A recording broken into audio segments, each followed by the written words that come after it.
Bonjour à tous. Donc, nous sommes heureux de poursuivre donc, ce cycle de conférences organisées par la section locale Paris Sud. Alors, Paris Sud étant Orsay, Saclay, Palaiseau de la Société française de physique. Donc, aujourd'hui, nous avons le plaisir de recevoir Sylvain David, donc Louis Fayard va présenter. Et je rappelle que toutes nos conférences peuvent être regardées en replay en se connectant sur le site web de la Société française de physique et en regardant donc dans l'item événements et ensuite événements passés. Et donc, on peut les regarder sur YouTube de façon très, très simple. Alors, maintenant, je vais présenter rapidement Sylvain. Alors, il a fait sa thèse à ce qui s'appelait à l'époque l'Institut de sciences nucléaires de Grenoble en 1999 sur les réacteurs hybrides. Il a depuis joint l'IPN Orsay, qui est devenu une partie de JC Lab en continuant à travailler sur des sujets voisins. Il a été DAS de l'IN2P3 et il est toujours chargé de mission énergie à l'IN2P3. Eh bien, Sylvain, la parole est à toi. Merci, Louis. Bonjour à tous. En gros, je vais essayer pendant 50 minutes d'expliquer à quoi sert un cycle du combustible. Et donc, avant ça, je vais faire quelques avertissements. La première chose, c'est que les lois de la physique, vous le savez, ne changent pas beaucoup. Donc, tout ce que je vais raconter, il n'y a pas grand-chose de nouveau depuis 15 ou 20 ans dont je m'intéresse à ce genre de sujet. Néanmoins, j'ai essayé de prendre un angle un peu nouveau que je teste devant vous. Donc, c'est une prise de risque certaine. On verra si ça passe ou pas. De la même façon, les temps du nucléaire sont très longs. Un réacteur, ça va durer 50, 60, peut-être plus. Et donc, c'est toutes les questions que je vais aborder là. Encore une fois, c'est des questions qui se posaient un peu de la même façon il y a une vingtaine d'années, mais il y a des évolutions plus ou moins subtiles que je vais essayer de décrire. Je vais avoir une approche qui est très physique et basique. Je vais me défaire volontairement des contraintes industrielles, mais en même temps, il faut être bien conscient que ce n'est pas parce qu'un cycle du combustible est faisable du point de vue de la physique qu'il est simple à mettre en œuvre d'un point de vue industriel. Donc, je ne m'attarderai pas sur ces difficultés éventuelles, mais voilà, je ne suis pas spécialement un partisan du Yaka. Et puis, certains passages seront peut-être un peu rapides. Donc, vous verrez le petit logo ici du flash qui veut dire que je suis tout à fait conscient d'être passé un petit peu rapidement sur une phrase ou sur une conclusion, mais ça peut être l'occasion de revenir au niveau des questions. Alors, avant d'introduire les questions de cycle, attendez, il faut que je gère mon écran. Voilà, un très rapide contexte du nucléaire qui n'est pas très dynamique actuellement, comme vous le savez. Le monde, il y a 440 réacteurs en fonctionnement. Il y a à peu près 52 réacteurs en construction. Voilà, c'est 400 gigawatts électriques installés. Donc, pour beaucoup de petits calculs pour la suite, je prendrai une puissance typique d'un réacteur nucléaire de 1 gigawatt électrique, qui est une puissance à peu près moyenne des systèmes qu'on a aujourd'hui. La production nucléaire représente à peu près 12% de l'électricité au niveau mondial. C'est plutôt en baisse. En gros, vous voyez qu'elle stagne. Alors, je vais essayer de prendre un pointeur. Elle stagne à peu près au niveau mondial, en Amérique. En Europe, elle baisse avec l'arrêt du nucléaire ou la baisse du nucléaire, en tout cas en Allemagne. Elle monte en Asie. Pardon, oui, en Europe de l'Ouest, elle baisse. Elle monte en Asie, elle monte en Europe de l'Est. Et globalement, elle est relativement stable. Mais comme la production d'électricité totale par les fossiles et par les renouvelables augmente, la part du nucléaire est plutôt en baisse. Je voulais juste citer quelques projets autour de l'EPR, qui est le réacteur français de 3e génération. Donc, il y a 52 réacteurs en construction dans le monde. C'est un peu pour replacer la place peut-être de l'EPR dans les futurs projets, qui est quand même encore relativement faible. Vous savez qu'il y a 2 réacteurs EPR en construction, en France et en Finlande. Les 2 réacteurs en Chine ont démarré.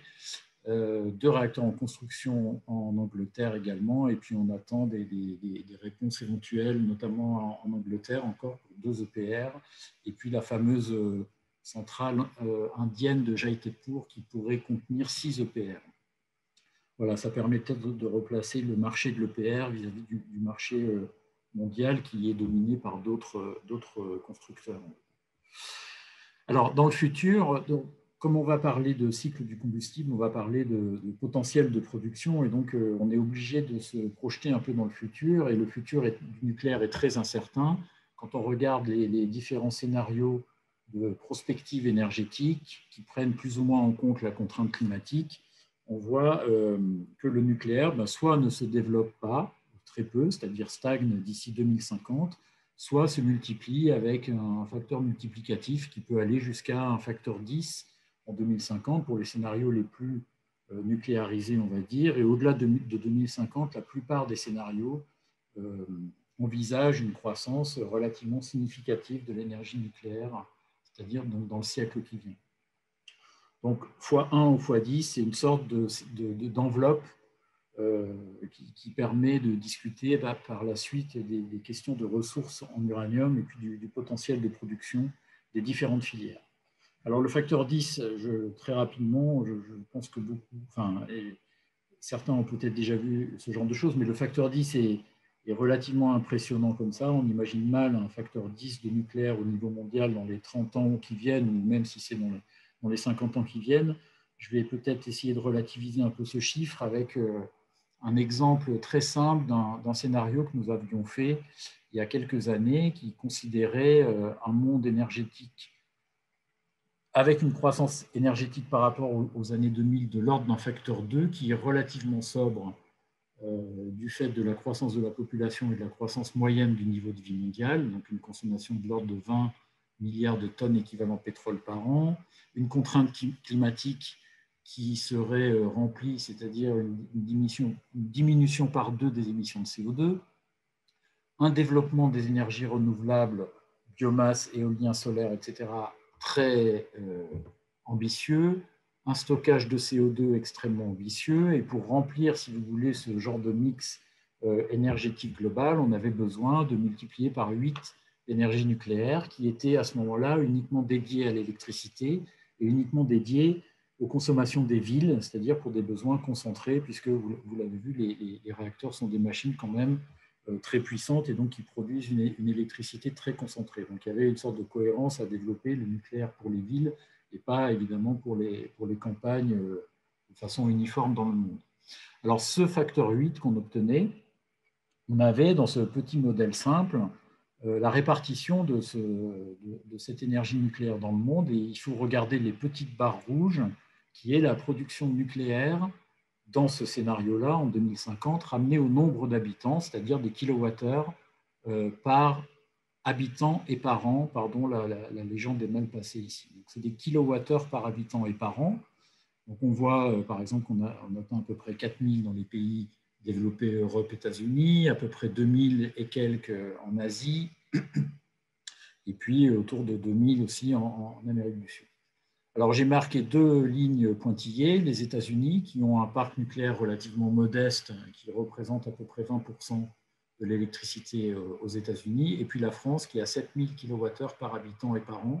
Et donc, la seule conclusion que je voulais faire sur ce modèle-là, c'est que si on regarde l'Asie, qui est vraiment là où la production, la consommation d'électricité augmente le plus dans le monde, avec une population très importante, eh bien, un nucléaire x8 au niveau mondial, pour l'Asie, pour la Chine, pour l'Inde, ça correspond à beaucoup moins que ce qu'a fait la France dans les années 70 en beaucoup plus de temps.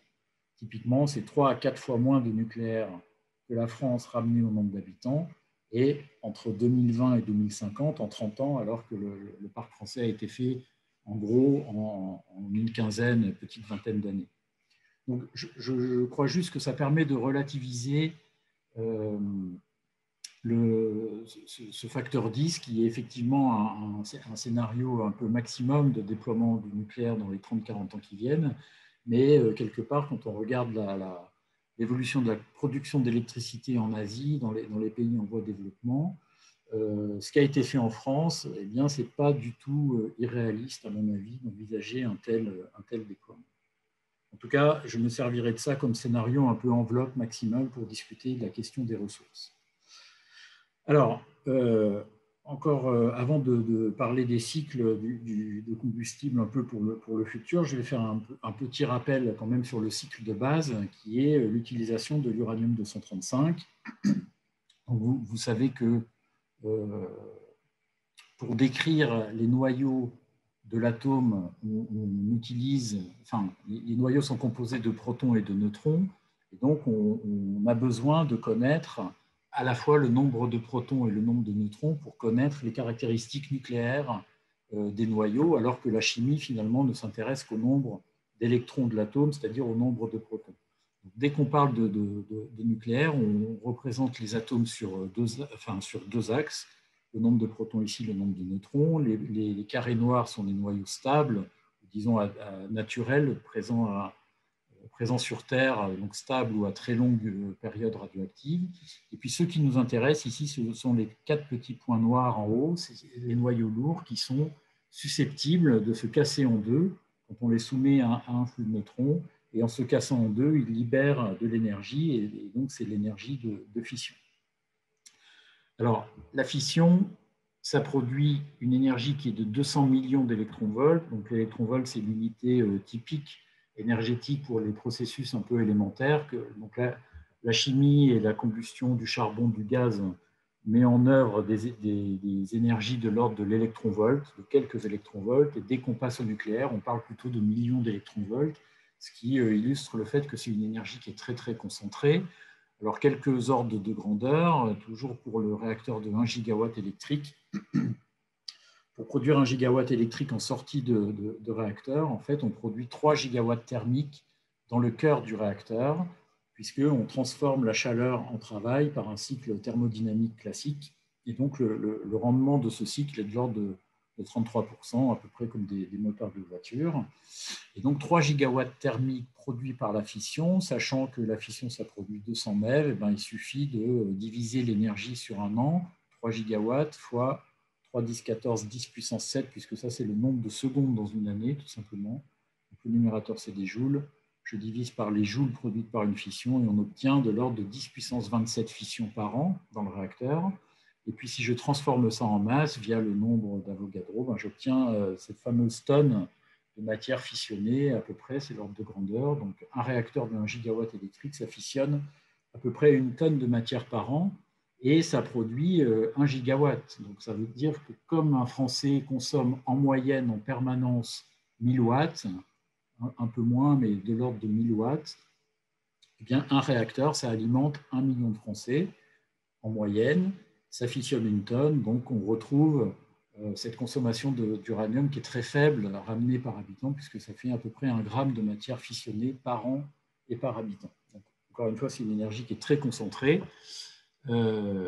Voilà, et je ne résiste pas à refaire un petit calcul que je fais régulièrement, mais qui est le fameux calcul de la masse perdue. Donc, vous savez que dans le nucléaire, le formalisme consiste à dire que la masse, que l'énergie libérée, en fait, c'est de la masse qui a été transformée en énergie via la formule E égale mc2. Et donc, la masse perdue, c'est, si j'écris ici, je pense que vous allez voir, la masse perdue, c'est E sur c carré. Et l'énergie, ben, c'est toujours la puissance fois le nombre de secondes dans une année. Vous allez voir pourquoi je fais ce petit calcul. Et C, c'est la vitesse de la lumière, c'est 3 10 puissance 8 au carré, et c'est assez joli puisque ce calcul très simple fait 1 kg. Donc un réacteur nucléaire, en fait, ça transforme chaque année 1 kg de masse en énergie. Ça fait fissionner 1000 kg. Et donc, à la fin, si je pèse le combustible à l'entrée et à la sortie, ça devient mesurable. On peut presque mesurer la perte de masse qui a été transformée en énergie. Je précise au passage que ce petit calcul vaut pour toutes les centrales de 3 gigawatts thermiques, charbon, gaz. Ces centrales transforment également 1 kg de matière en énergie, même si le formalisme en chimie est complètement différent. Alors, voilà, c'était pour faire quelques ordres de grandeur. On va voir très vite que dans l'uranium et dans les noyaux lourds naturels, vous voyez, là c'est un zoom, vous avez 4 noyaux avec des périodes radioactives suffisamment longues pour qu'ils soient encore présents sur Terre. Seul l'uranium 235, ici, l'isotope 235 de l'uranium, est une matière qu'on appelle fissile et qui va être utilisée très naturellement par les premiers réacteurs qui vont produire de l'énergie. Les autres noyaux présents en quantité, c'est-à-dire uranium-238 ici et thorium-232, ne sont pas des matières fissiles. Ça veut dire qu'au premier ordre, ils ne fissionnent quasiment pas quand on les soumet à un flux de neutrons. Alors malheureusement, entre guillemets, l'uranium naturel ne contient que très peu de matière fissile, 0,7% d'uranium-235, le reste étant essentiellement de l'uranium-238 qui est non fissile, et on va discuter plus tard de la façon dont on peut utiliser l'un ou l'autre, mais évidemment, toutes les premiers réacteurs et la première filière nucléaire s'est basée sur le seul noyau fissile naturel, qui est l'uranium-235. Et le principe pour utiliser et produire de l'énergie à un taux utile pour l'utilisateur, c'est de mettre en œuvre une réaction en chaîne. Alors la réaction en chaîne, le principe est extrêmement simple. Une fission est induite par un neutron. À la fois, elle libère de l'énergie, donc elle chauffe la matière, et puis elle produit d'autres neutrons, environ 2,5. Et sur ces 2,5 neutrons, il y en a un et un seul qui va refaire une fission. Et donc, si on arrive à maintenir cette réaction en chaîne, à l'entretenir, eh bien, on a un système qui produit un nombre de fissions par seconde constant, et donc une puissance thermique dans le cœur du réacteur constant.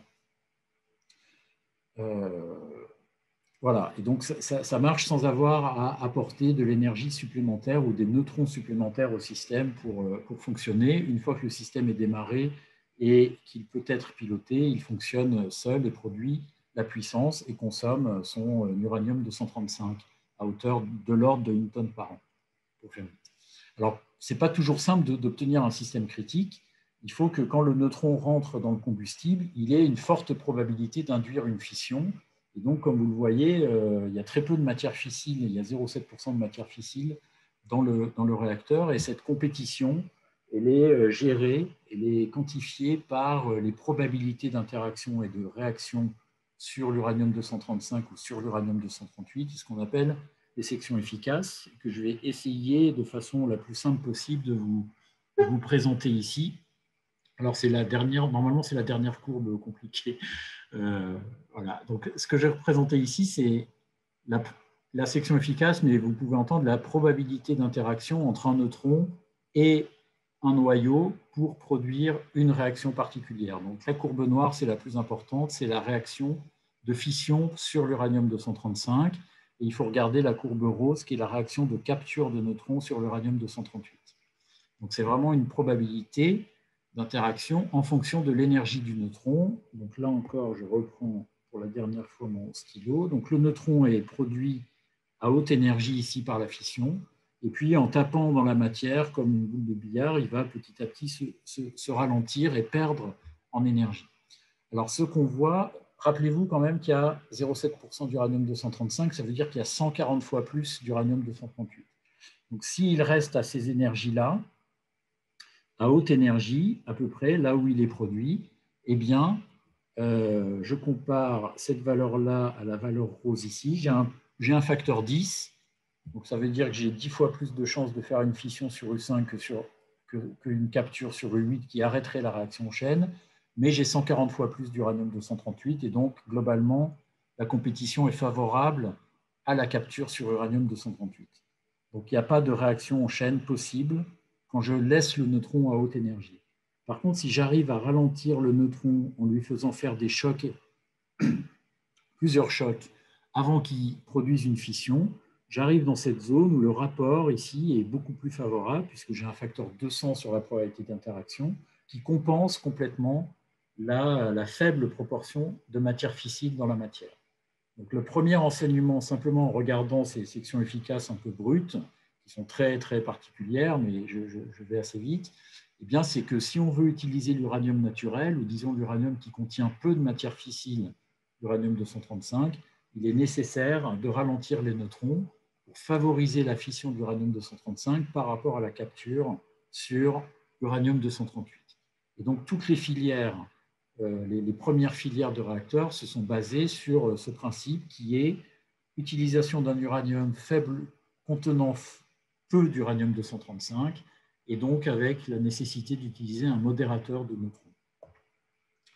Alors, le modérateur de neutrons, c'est très simple dans les réacteurs actuels. Je ne vais pas faire un peu l'historique de tous les systèmes qui ont été étudiés, mais c'est simplement l'eau, parce que l'eau contient beaucoup d'hydrogène. L'hydrogène, c'est un proton, c'est le noyau le plus léger, et donc c'est là où la perte d'énergie à chaque choc d'un neutron sur le noyau va être la plus importante. Et donc, c'est un modérateur de neutrons extrêmement efficace.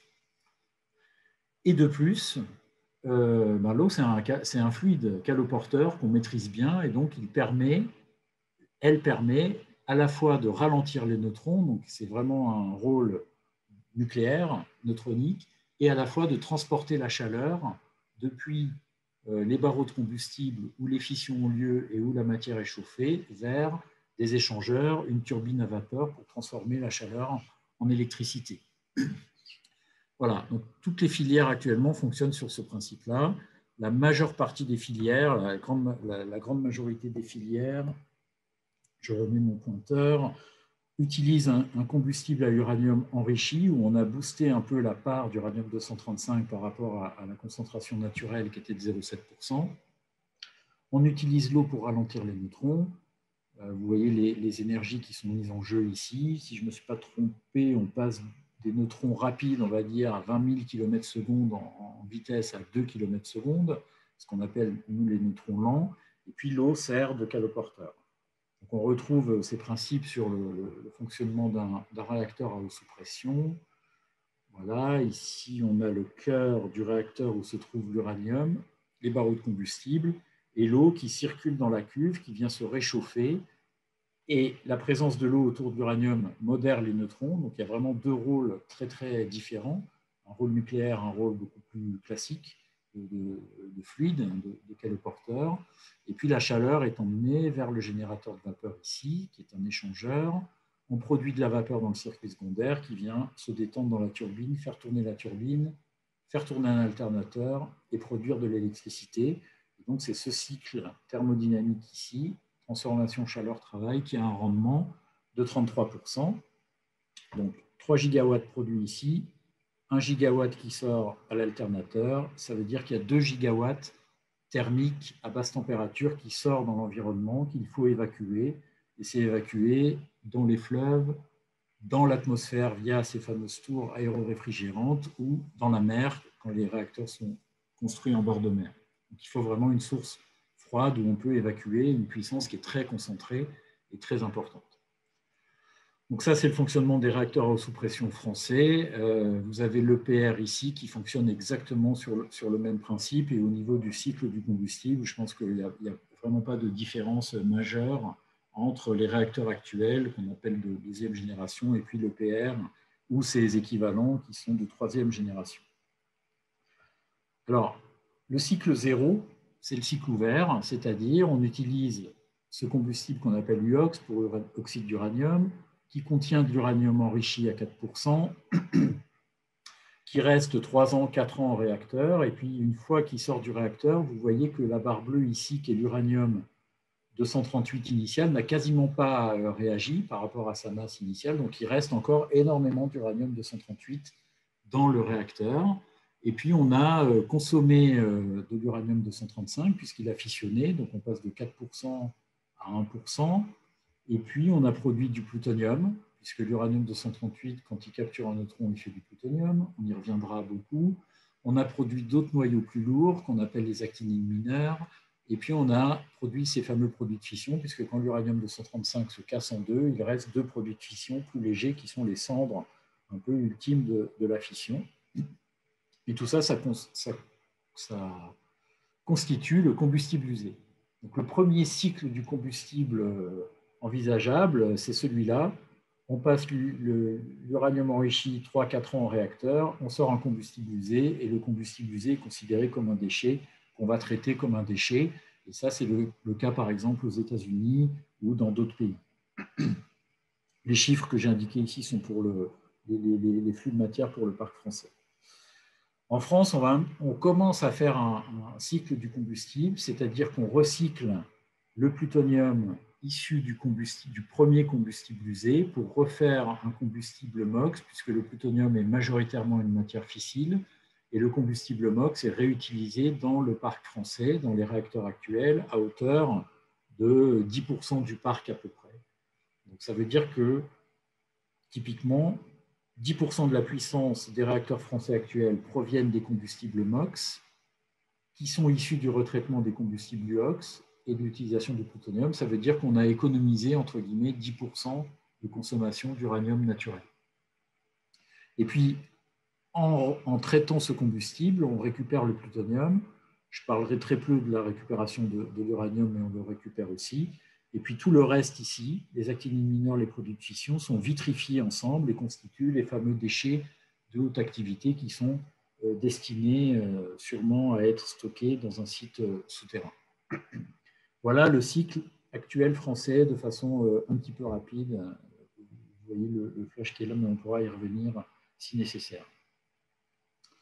Alors, en résumé de cette introduction, l'U5 est le seul isotope fissile naturel, il faut des neutrons ralentis, et peut-être il faut s'attarder là-dessus. La consommation des réacteurs actuels, c'est 1 tonne de fission dans le réacteur chaque année, mais pour ça, on utilise 30 tonnes d'uranium enrichi, et pour faire ces 30 tonnes d'uranium enrichi, on consomme 200 tonnes d'uranium naturel. Ça veut dire qu'on utilise 1 tonne sur 200, 0,5% du potentiel énergétique maximum du minerai, et c'est tout à fait normal puisque ces filières sont basées sur l'uranium 235 qui représente 0,7% du minerai. Donc on utilise 0,5% de 0,7%, donc c'est plutôt pas mal. Le potentiel de production en termes d'années, compte tenu des ressources en uranium qu'on connaît ou qu'on estime, est de l'ordre de 1 siècle à 3 siècles au rythme actuel. Et comme je l'ai dit au début, le rythme actuel est un rythme relativement bas, c'est-à-dire avec une production nucléaire qui n'est pas significative, en tout cas dans le mix énergétique mondial.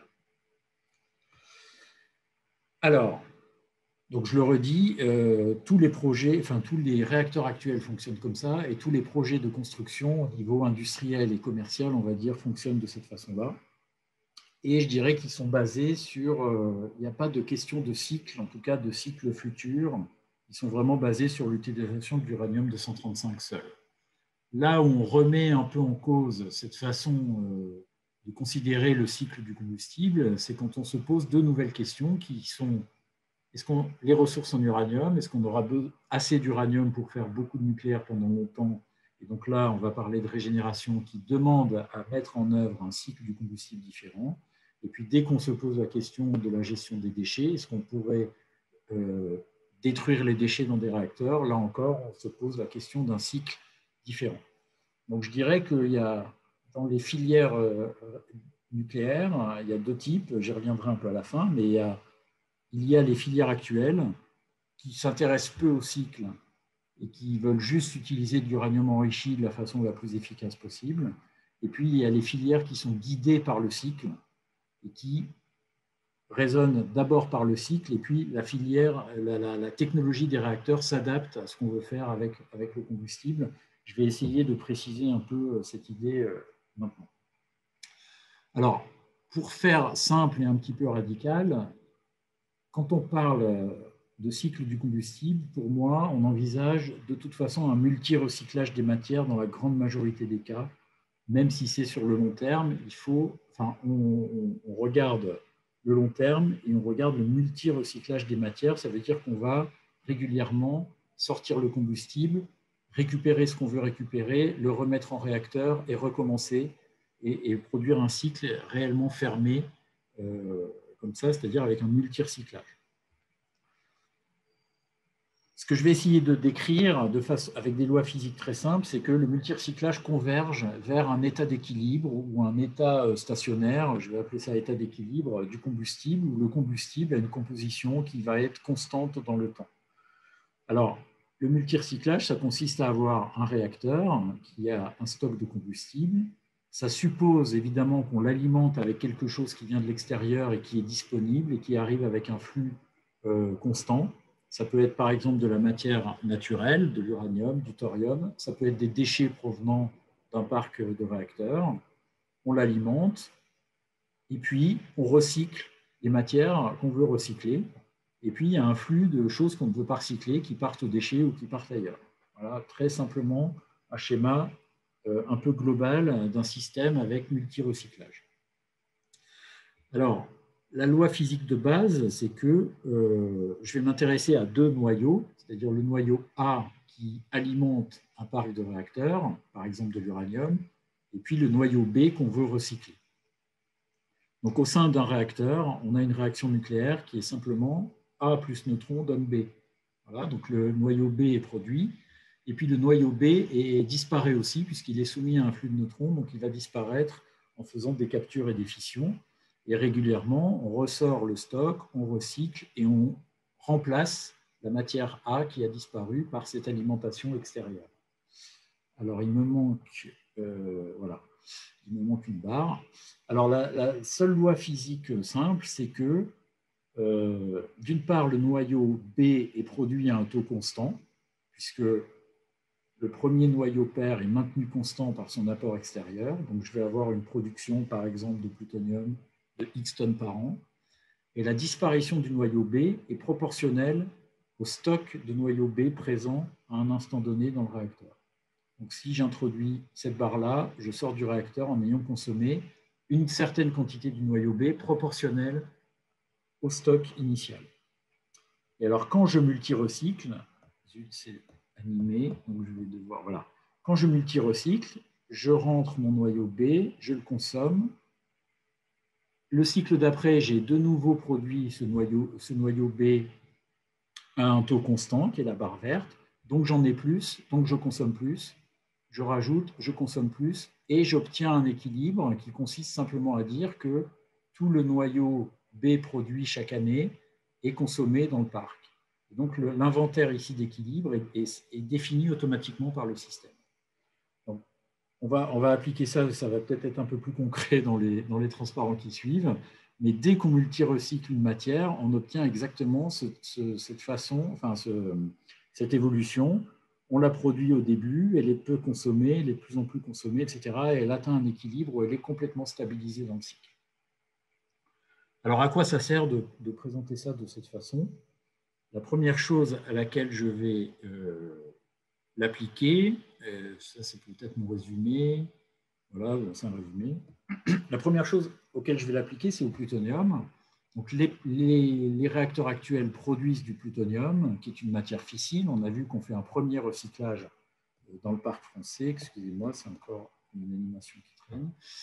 On fait un premier recyclage dans le parc français. Donc, c'est une matière fissile. On va voir que c'est potentiellement un combustible pour le futur, mais c'est aussi une matière qui est radioactive, durée de vie assez longue, 20 000 ans. Elle est fissile, donc elle est proliférante, elle peut être détournée à des fins non civiles, on va dire. Et donc, on pourrait imaginer qu'on recycle ce plutonium indéfiniment dans les réacteurs actuels.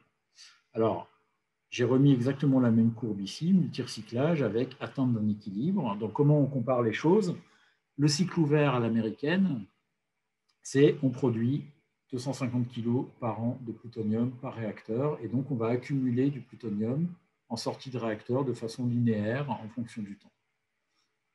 Le parc français, on fait un premier cyclage, donc ça veut dire qu'on consomme une partie du plutonium, et si on s'arrête au premier cyclage, eh bien on va accumuler du plutonium en fonction du temps de façon linéaire, mais moins vite, je dirais, qu'aux États-Unis. Donc on a cette façon-là. Et puis si on recycler le plutonium dans des MOX et qu'on continuait le recyclage, etc., on atteint un équilibre et on stabilise les inventaires de plutonium dans le parc du réacteur. Ça veut dire qu'on n'accumule plus de plutonium de façon indéfinie. Voilà typiquement à quoi peut servir un multirecyclage. Si on voulait stabiliser l'inventaire de plutonium dans le parc plutôt que de l'accumuler dans les piscines de réacteurs ou éventuellement dans les déchets, eh bien, en le multirecyclant, on arrive exactement à cet équilibre. Pardon. Hop. Et l'équilibre, lui, il est très facilement défini par des lois physiques relativement simples qui relatent la compétition entre la production par capture d'un neutron, la disparition par capture et fission. Et donc, ce n'est pas très, très compliqué de calculer la composition d'un cycle à l'équilibre entre de l'uranium-238 et l'ensemble des isotopes de plutonium qui découlent de cet uranium-238. Donc, si on recyclait le plutonium dans des REP actuellement, on obtient cette composition de combustible à l'équilibre. Et alors, la question clé intéressante, c'est est-ce que cette composition contient suffisamment de matière fissile pour faire un système critique? Et la réponse dans les REP est non. Voilà. On pourra peut-être aussi en discuter. Mais ça veut dire que si on multirecycle le plutonium dans les REP, il faut de toute façon apporter de la matière fissile extérieure, donc uranium-235. Et donc, on n'a pas changé, si vous voulez, fondamentalement la consommation de matière d'uranium naturel, mais par contre, on aurait stabilisé les inventaires de plutonium et on n'accumulerait pas cette masse de plutonium indéfiniment, année après année. Alors, que se passe-t-il maintenant si on multi-recycle le plutonium exactement de la même façon, mais dans des réacteurs où il n'y a plus de ralentissement de neutrons, plus de modérateurs? Pareil, on peut refaire ce multi-recyclage d'uranium et de plutonium et on peut recalculer l'inventaire à l'équilibre ici, qui a complètement changé parce que les neutrons n'étant plus ralentis dans le système, leur énergie cinétique, leur vitesse est différente, et si leur vitesse est différente, les probabilités d'interaction et la compétition entre fission et capture a radicalement changé. Donc on a une composition de combustible qui est complètement différente dans un réacteur où les neutrons restent à haute énergie, rapide, versus les réacteurs actuels où les neutrons sont ralentis.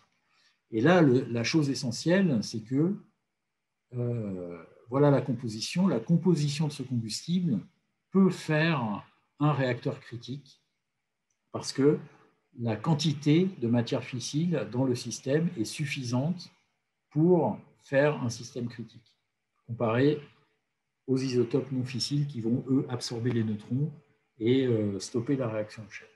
Donc ça, c'est extrêmement important puisque, voilà, si on multi-recycle le plutonium dans des réacteurs où les neutrons ne sont plus ralentis, c'est-à-dire à neutrons rapides, on atteint un équilibre. La masse de plutonium est constante, comme je l'ai dit, vous vous souvenez de cette courbe qui sature. Et le système est critique, ça veut dire qu'on n'a plus besoin de lui ajouter de la matière fissile externe. On ne fait que lui ajouter l'uranium-238, qui est le noyau qui alimente la chaîne uranium plus neutron donne plutonium, etc.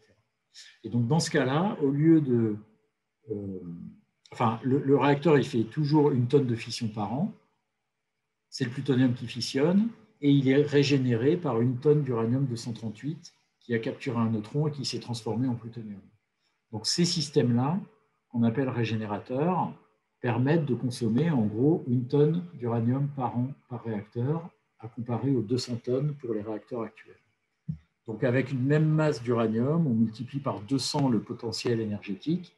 Donc, quand vous avez 2 siècles de réserve, ça devient immédiatement 40 000 ans. Et je dirais même ça va bien au-delà, puisque le coût de l'uranium, qui est déjà très faible dans les filières actuelles, devient encore 200 fois plus faible.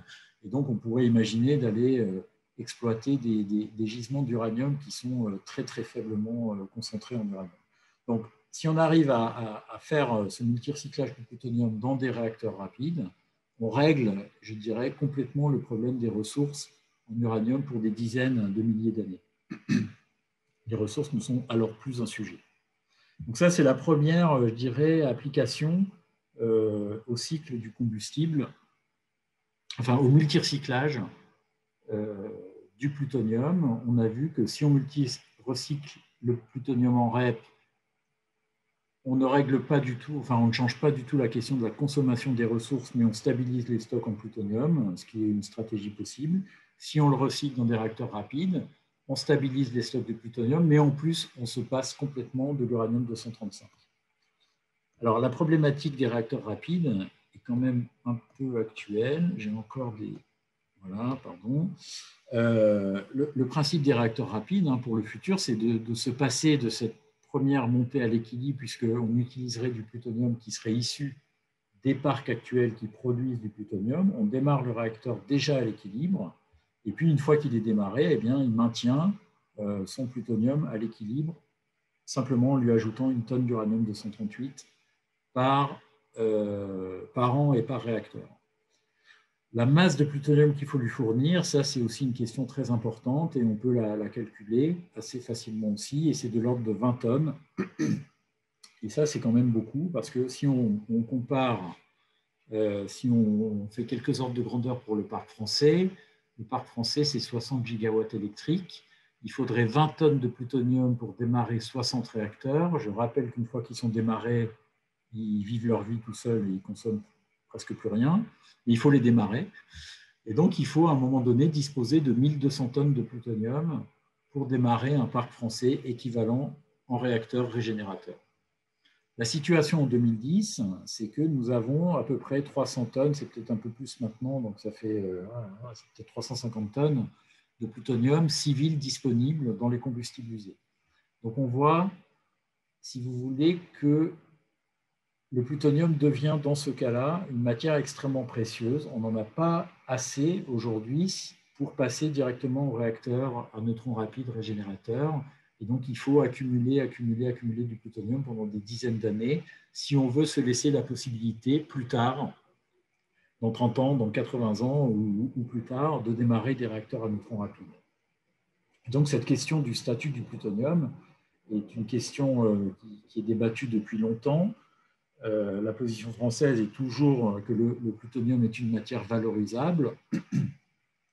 Et je dirais que si on lit un peu entre les lignes, actuellement, ce statut de matière valorisable est un petit peu plus, questionné ou discuté.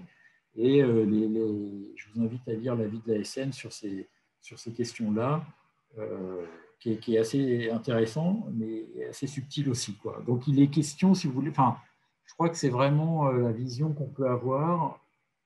Si on veut se garder la possibilité dans le futur de démarrer des réacteurs régénérateurs qui règlent le problème des ressources en uranium, on ne doit pas considérer le plutonium comme un déchet et par exemple l'enfouir de façon irréversible.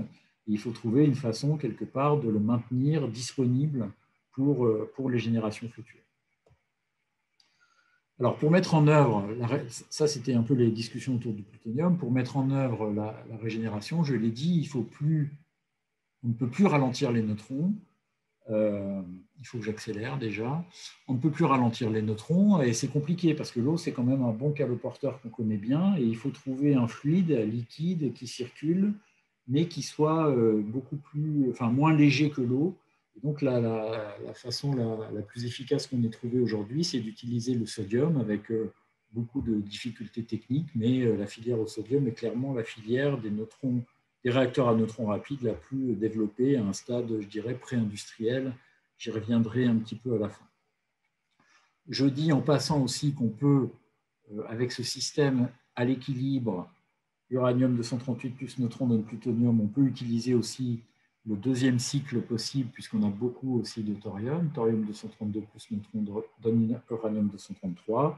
Je ne m'étendrai pas trop là-dessus, mais j'en dirai un tout petit mot dans les filières à la fin. Mais évidemment, ici, il y aura de toute façon une phase de transition, puisqu'il faudra passer de la matière fissile dont on dispose aujourd'hui, qui est l'uranium-235 ou plutonium, vers la matière fissile uranium-233.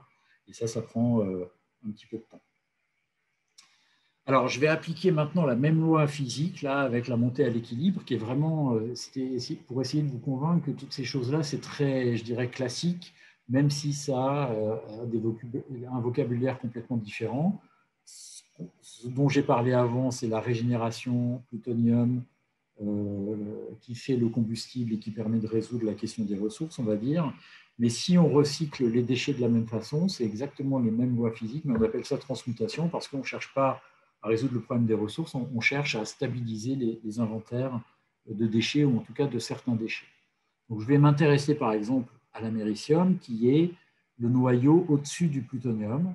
Donc, on va supposer par exemple qu'on multi-recycle le plutonium quelque part, dans les REP, dans les réacteurs à neutrons rapides, et puis en multi-recyclant le plutonium, on va produire de l'américium 41 et puis de l'américium 43.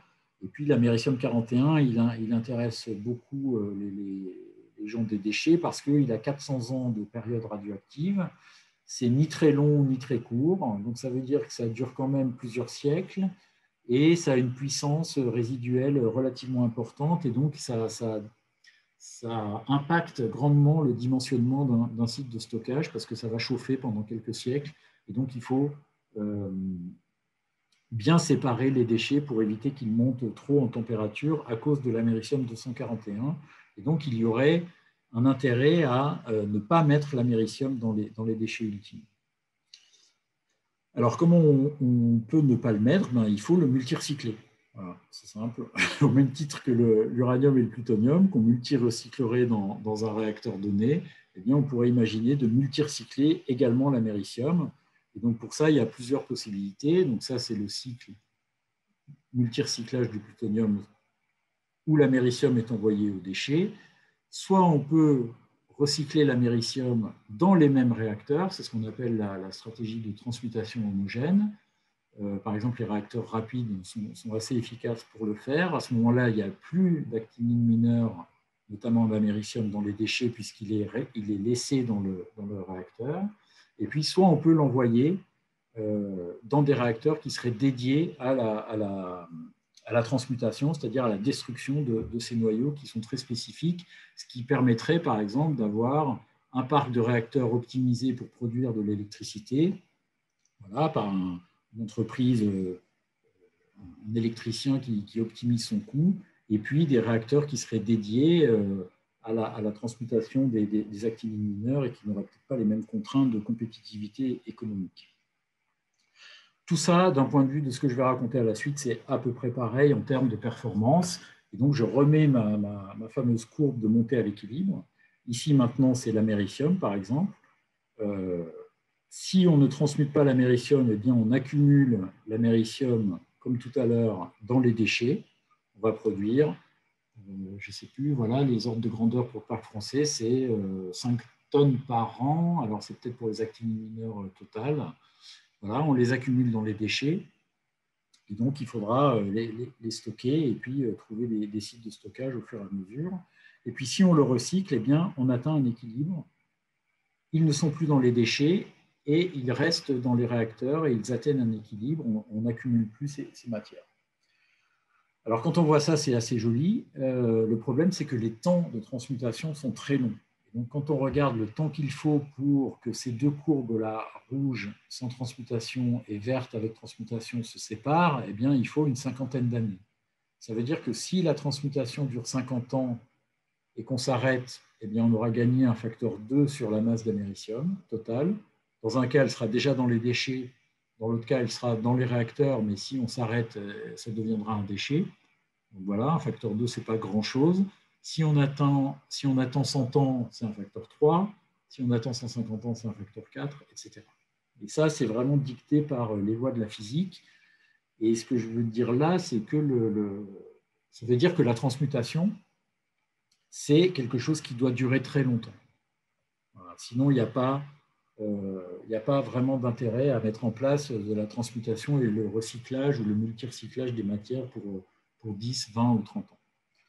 Alors ça, c'est une question qui est très, très débattue. C'est un peu surprenant, je ne vous le cache pas. Ça a été très, très débattu dans les années 2000. Ça a été un petit peu réglé, je dirais, plutôt en défaveur de la transmutation comme n'étant pas une voie prioritaire à mettre en œuvre, en tout cas à ce stade. Et ça revient un petit peu aujourd'hui, voilà, avec des arguments plus ou moins pertinents. Pourquoi ça n'a pas été jugé comme une voie prioritaire? Je l'ai dit, l'avantage principal, c'est de réduire la surface d'un site de stockage parce que quand on enlève des matières qui chauffent, eh bien, on peut plus concentrer les déchets. Alors, ce n'est pas négligeable. Le site de CIGEO, par exemple, ça ferait 500 hectares sous terre. Si on enlevait l'américium, ça ferait peut-être que 70 hectares. Voilà, on gagne un petit facteur 10.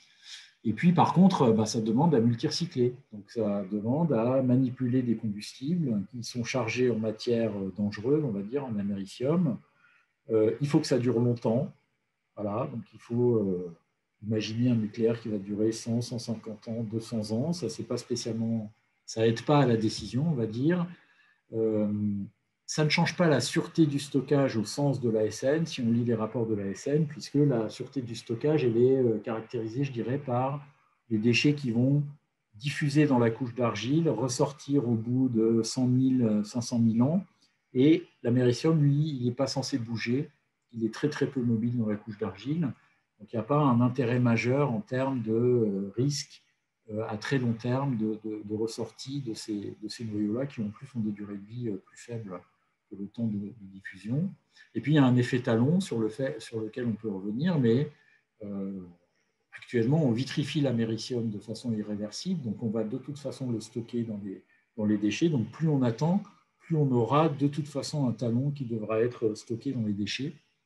Donc c'est le grand paradoxe de la transmutation. Plus on attend, moins c'est efficace. Et en plus, il faut que ça dure très très longtemps pour que ce soit efficace. Et je crois que c'est un peu difficile à décider à cause de ça. Alors, là, il y a Louis qui s'inquiète parce que je déborde un peu, mais je vais finir en 4-5 minutes, si tu me permets. Je pense que je n'ai pas trop débordé. Mais c'est bon. Maintenant que j'ai présenté, j'espère, à quoi peuvent servir un cycle du combustible, sous-entendu un multi-recyclage du combustible, soit le PU dans les réacteurs actuels, soit le PU dans les réacteurs rapides, soit les déchets pour les transmuter. Je vais essayer de passer assez vite en revue les différentes filières qui sont associées au cycle, à ces différents cycles.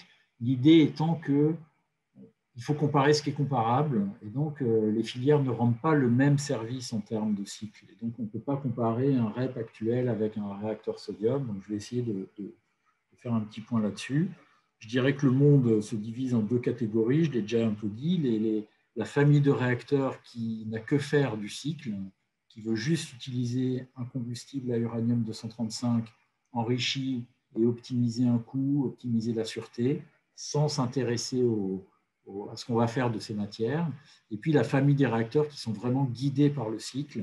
Est-ce qu'on veut se passer réduire la consommation d'uranium, faire de la régénération? Est-ce qu'on veut incinérer du plutonium pour éviter son accumulation? Est-ce qu'on veut transmuter les actinines mineures pour ne plus les mettre dans les déchets? Donc, il y a des réacteurs qui sont vraiment pensés par le cycle et dont les technologies deviennent de fait un peu plus compliquées. Alors, la famille des uraniums enrichis, ceux qui ne s'intéressent pas beaucoup au cycle, on va dire, c'est tout le marché actuel et c'est le marché qui va dominer pendant les décennies à venir, c'est à peu près certain. Vous avez l'ensemble des réacteurs ici à eau pressurisée à uranium enrichi, donc le PR, l'AP1000 qui est la version américaine, un peu moins puissante, le VVER qui est la version russe, le CPR qui est la version chinoise. Donc tous les projets actuels, encore une fois, ce sont ces réacteurs qui sont des gros réacteurs et qui produisent une puissance de l'ordre du gigawatt ou plus, très concentrée et dédiée uniquement à l'électricité. Et la version un peu innovante de ces réacteurs à eau, à uranium enrichi, ce sont les petits réacteurs qui sont une sorte de... Enfin, qui reviennent régulièrement. Là, ça devient un peu plus sérieux, on a l'impression. Mais la question, c'est est-ce que c'est plus rentable ou pas? Ou est-ce que c'est plus facile à utiliser, plus maniable? Est-ce qu'on va pouvoir diversifier un peu la production d'énergie, faire de la production de chaleur ou de la cogénération? Vous avez différents projets. Ça reste actuellement des projets, je dirais, pré-industriels, mais il n'y a pas encore, selon moi, de commerce, enfin de marché en tout cas, majeur en termes de petits réacteurs. Ça peut bouger, mais c'est un petit peu étrange. En fait. Voilà. Enfin, on ne sait pas très bien ce que ça va donner. Mais en tout cas, je dirais que le nucléaire, dans les 10, 20, 30 ans qui viennent, ça va être sur ce genre de système que ça va se développer.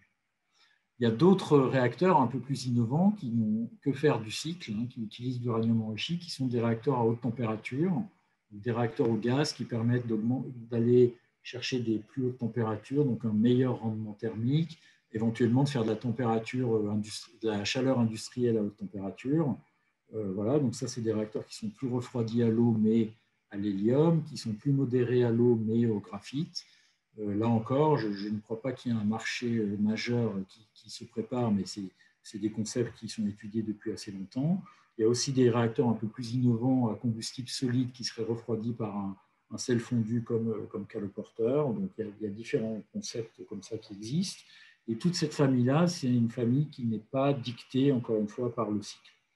Dès qu'on parle de cycle, le premier cycle qu'on envisage, c'est le cycle à neutrons rapides, uranium-plutonium, est la seule filière, je dirais, qui a atteint un stade industriel, même si aujourd'hui il n'y a, à mon avis, aucun marché commercial sur ces filières. Ça reste des démonstrations industrielles prototypes, mais il n'y a pas une urgence, je dirais, budgétaire, enfin financière à développer ces machines. C'est la filière à neutrons rapides, avec Superphénix en France qui a été arrêté en 97, les BN 600-800 russes qui fonctionnent, et puis les réacteurs chinois, CFR 600 et 1000, qui sont en construction. Enfin, il y en a un qui fonctionne, un deuxième en construction, et il y a quelques projets de réacteurs. Je dirais que ce sont les seuls réacteurs à neutrons rapides qui ont atteint un stade vraiment industriel qui serait prêt à être commercialisé si le besoin s'en faisait sentir.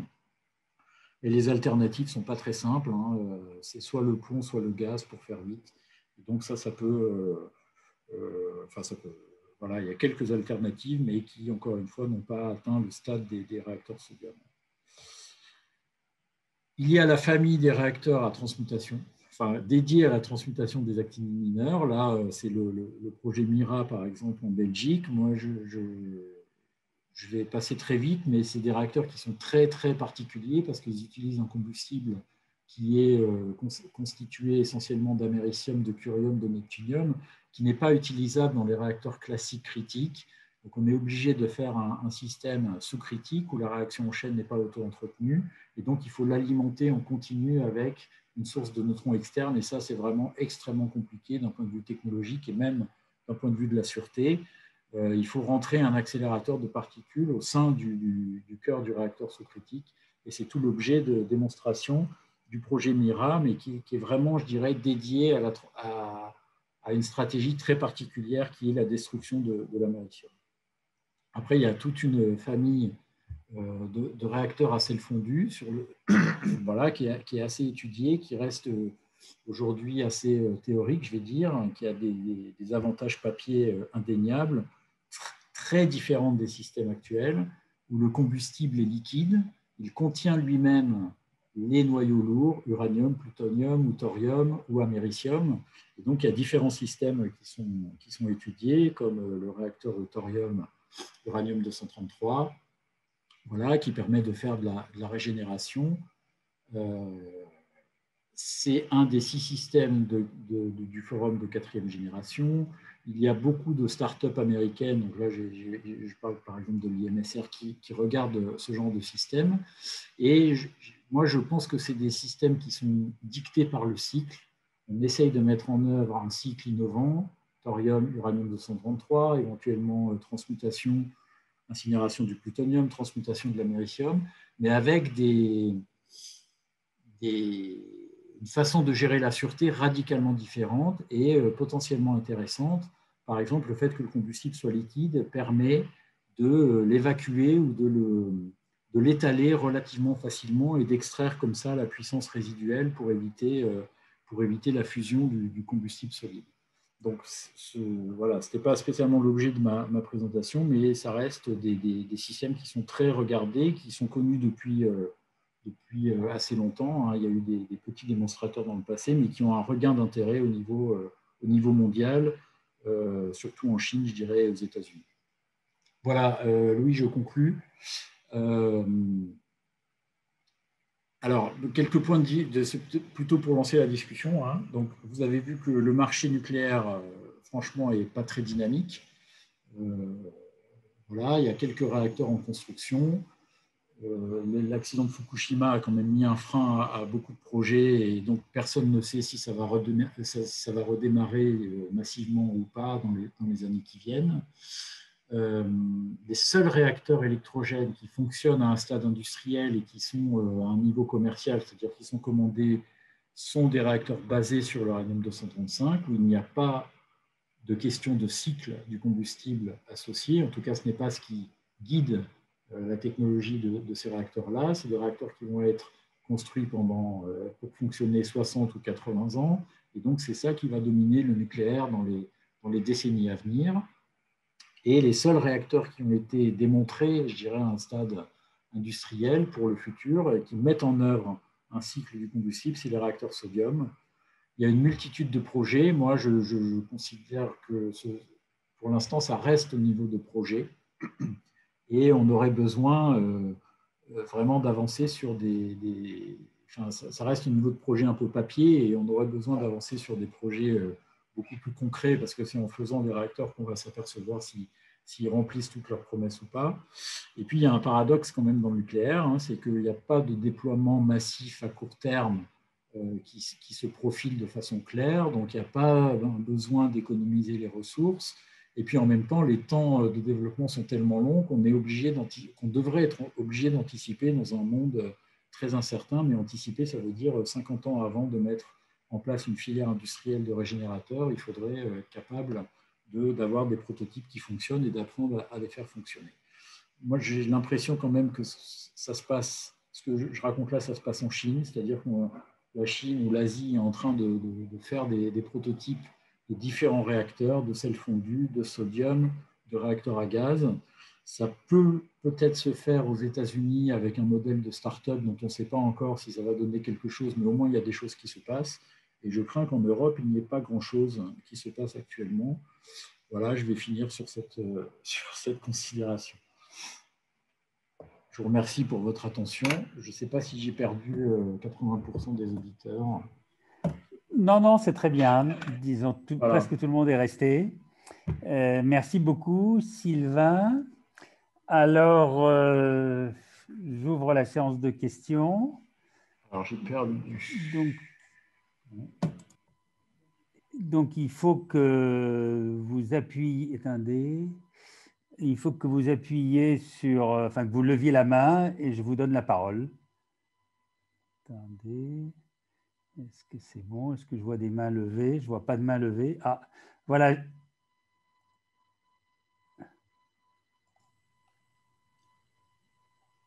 Jacques? Oui. Tu peux parler? Vas-y. Oui, bonjour et merci Sylvain. On apprend beaucoup de choses. Je voulais te demander si tu pouvais commenter un petit peu plus la position qui semble un peu nouvelle de l'ASN sur le traitement du plutonium qui ne serait plus considéré comme une ressource mais un déchet. Est-ce que tu peux en dire plus là-dessus et est-ce que tu comprends de quoi il s'agit? Comme position, je veux dire. Je vais essayer de donner des éléments. Donc, comme je l'ai dit, le système français consiste à recycler une fois le plutonium.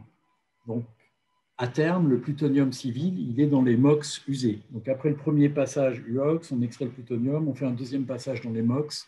Et les MOX usés, actuellement, ne sont pas retraités. Et donc, ils s'accumulent dans les piscines, soit des réacteurs, soit à La Hague, me semble-t-il. La position française a toujours été de dire que ces MOX usés sont des matières valorisables, ne sont pas des déchets, puisqu'ils contiennent du plutonium, et que dans la vision où on va démarrer des réacteurs rapides, type Superphénix ou Astrid, dans les années 30, 40, 50, peu importe, on va avoir besoin de ce plutonium pour les démarrer, et donc les MOX usés sont catégorisés comme matières valorisables. Voilà, ça c'est la situation actuelle. Et cette position est un peu discutée, c'est-à-dire que ce que j'en comprends, hein, c'est que la SN semble dire si vous ne prouvez pas que c'est valorisable dans un temps raisonnable, voilà, est-ce que c'est 10 ans, est-ce que c'est 50 ans, je ne sais pas, eh bien, peut-être il faudra considérer que ces MOX usés ne soient pas des matières valorisables, mais des déchets. Et la réponse à ça, je parle de façon un peu libre, hein, la réponse à ça, c'est de dire, ah bien, on va le multirecycler dans les REP, quelque part, pour prouver la valorisabilité, non, ça ne se dit pas, enfin, le caractère valorisable de ce plutonium. Moi, je trouve que c'est très, très... ce sont des discussions qui sont très bizarres. Multirecycler le plutonium dans les REP, ce n'est pas le valoriser, c'est le détruire. Il n'y a pas d'intérêt en termes de consommation de ressources à multirecycler le plutonium dans les REP. Donc, on peut tout à fait avoir cette stratégie hein, de multirecycler le plutonium dans les REP pour stabiliser ses stocks, mais à ce moment-là, il est vu quelque part comme un déchet qu'on veut éviter d'accumuler et on veut stabiliser, comme j'ai essayé de le montrer dans cette courbe qui sature. Mais ce n'est pas, pas une vraie valorisation, c'est une utilisation et enfin une gestion pour éviter l'accumulation. Et ce que je trouve bizarre aussi, si je peux me permettre d'être direct, c'est que quelque part, le choix, c'est des choix compliqués de dire est-ce que cette matière doit être gardée pendant 50 ans ou plus au niveau d'une société pour permettre aux générations futures de démarrer des réacteurs rapides s'ils le souhaitent un jour et s'il y a des problèmes en termes de ressources d'uranium. Moi, j'ai envie de dire que ce n'est pas une question de sûreté, en fait. La sûreté doit dire si ce plutonium est géré de façon sûre. Mais le caractère valorisable ou pas à long terme, c'est vraiment un choix, je dirais, social, enfin, de la société. Et je constate que c'est très compliqué d'avoir ce genre de discussion, tant les temps mis en jeu sont longs. On est en train de parler de garder le potentiel de ce combustible, peut-être pour 50 ans. Et peut-être on n'en aura pas besoin. Je ne sais pas si ça répond, Jacques.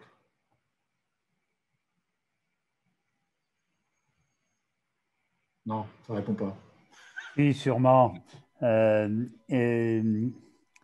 Attends, question suivante. Voilà, donc tout ça pour dire que la question des MOX usés qui contiennent le plutonium civil français est discutée. Est-ce que ça doit rester une matière valorisable ou est-ce qu'on pourrait envisager de le considérer peut-être comme un déchet, qui était des choses qui étaient inimaginables il y a une vingtaine d'années. Voilà. Merci. Reza, normalement, tu devrais pouvoir parler. Merci pour cette présentation. J'aurais une ou deux questions. D'abord, en restant sur cette question de plutonium, est-ce que c'est plus difficile de recycler?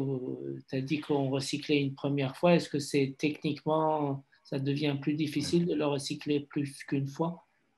Oui, merci pour la question parce que ça me permet de redire que je ne suis pas... je n'ai pas discuté des difficultés industrielles à le faire, hein, donc je ne veux pas laisser penser qu'il suffit de vouloir multirecycler pour que ce soit simple à faire. Donc c'est clairement, je crois, un challenge industriel majeur que d'aller d'une part extraire le plutonium des MOX usés, puisque quand on retraite les UOX, aujourd'hui, ils contiennent 1% de plutonium. Les MOX, on en fait un combustible qui contient 8%. De plutonium à l'entrée. Quand il sort du réacteur, il y a encore 4-5%. Les isotopes ne sont pas les mêmes.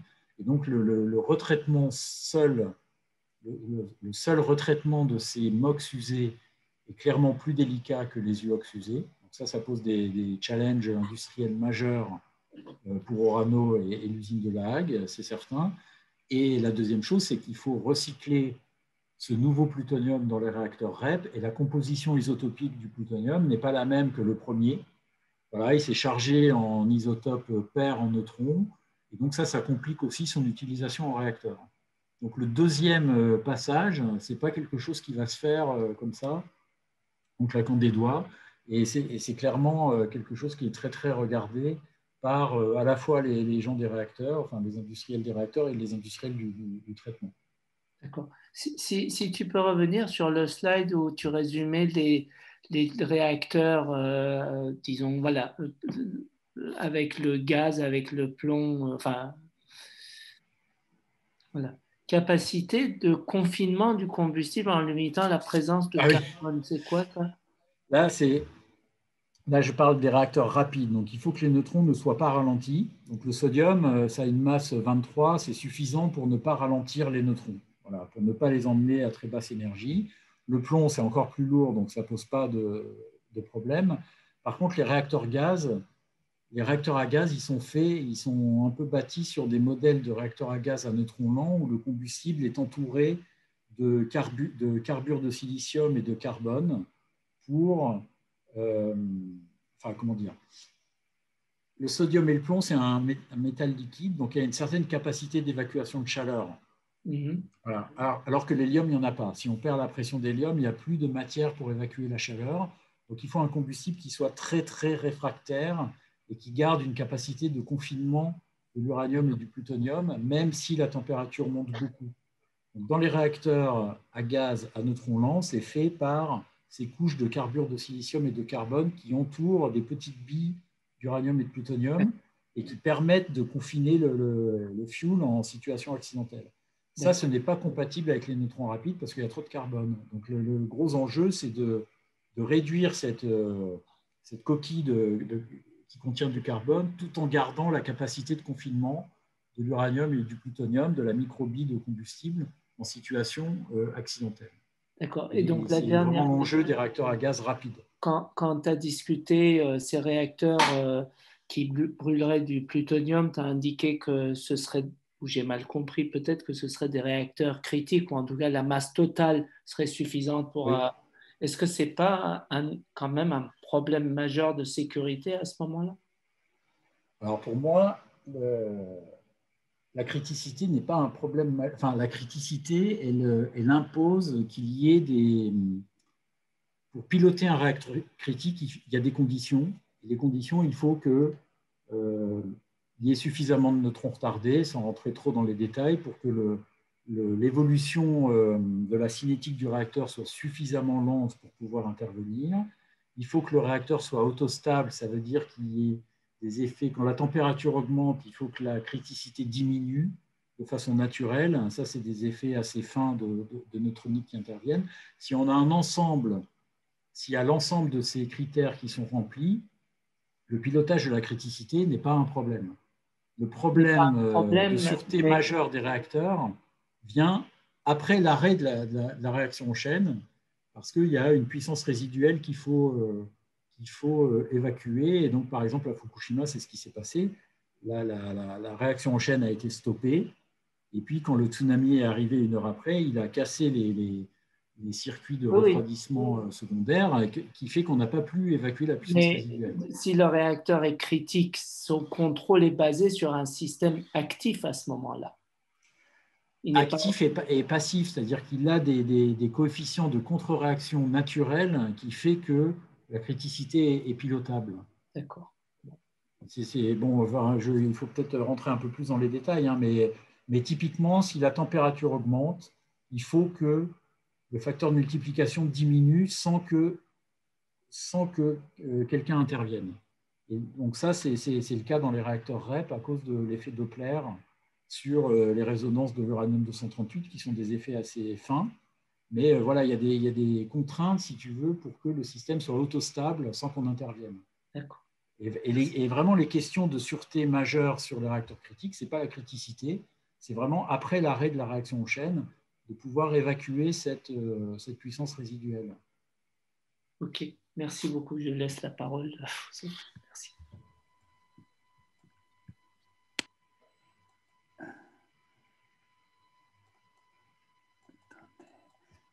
Oui, c'est toi qui gères. Hein. Oui, c'est moi qui gère. Alors, normalement, l'association AFIS a la parole, mais ça n'a pas l'air d'être le cas.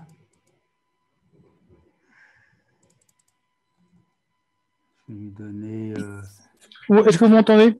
Oui, on t'entend. Donc, en fait, l'association AFIS, c'est François-Marie Briand qui apparaît comme ça. Je n'ai pas réussi à changer le nom. Donc, merci beaucoup, Sylvain. C'était vraiment super intéressant. Même pour moi qui ne suis absolument pas spécialiste du domaine. J'ai une question qui tu vas peut-être trouver pas complètement dans l'aspect cycle, mais on parle souvent comme ressource d'uranium, l'uranium qui est dissous dans les océans. Ah. Et il y a souvent des annonces comme quoi on va pouvoir le récupérer. Je n'arrive pas à savoir si c'est crédible ou pas. Est-ce que tu as une opinion là-dessus? Non, je n'ai pas d'opinion pertinente. Ok. Merci. Effectivement, il y a 10-6 d'uranium dans l'océan, donc c'est toujours une question qui ressort de temps en temps. Moi, ce que j'en ai compris, hein, c'est que les premiers calculs d'ordre de grandeur te disent que pour aller pomper cet uranium, il faut dépenser quand même beaucoup d'énergie pour pomper l'eau, parce que l'uranium est dissous à des taux très faibles. Et donc, le rapport entre l'énergie qu'il faut pour pomper l'eau versus l'énergie que tu récupères après dans le réacteur n'est pas obligatoirement dans le bon sens, mais régulièrement on voit des papiers qui sortent où voilà, il y a une techno qui est sortie qui pourrait extraire l'uranium à 250 kilos, à 250 euros le kilo, par exemple, ou dollars le kilo. Oui, ce qui n'est pas grand-chose.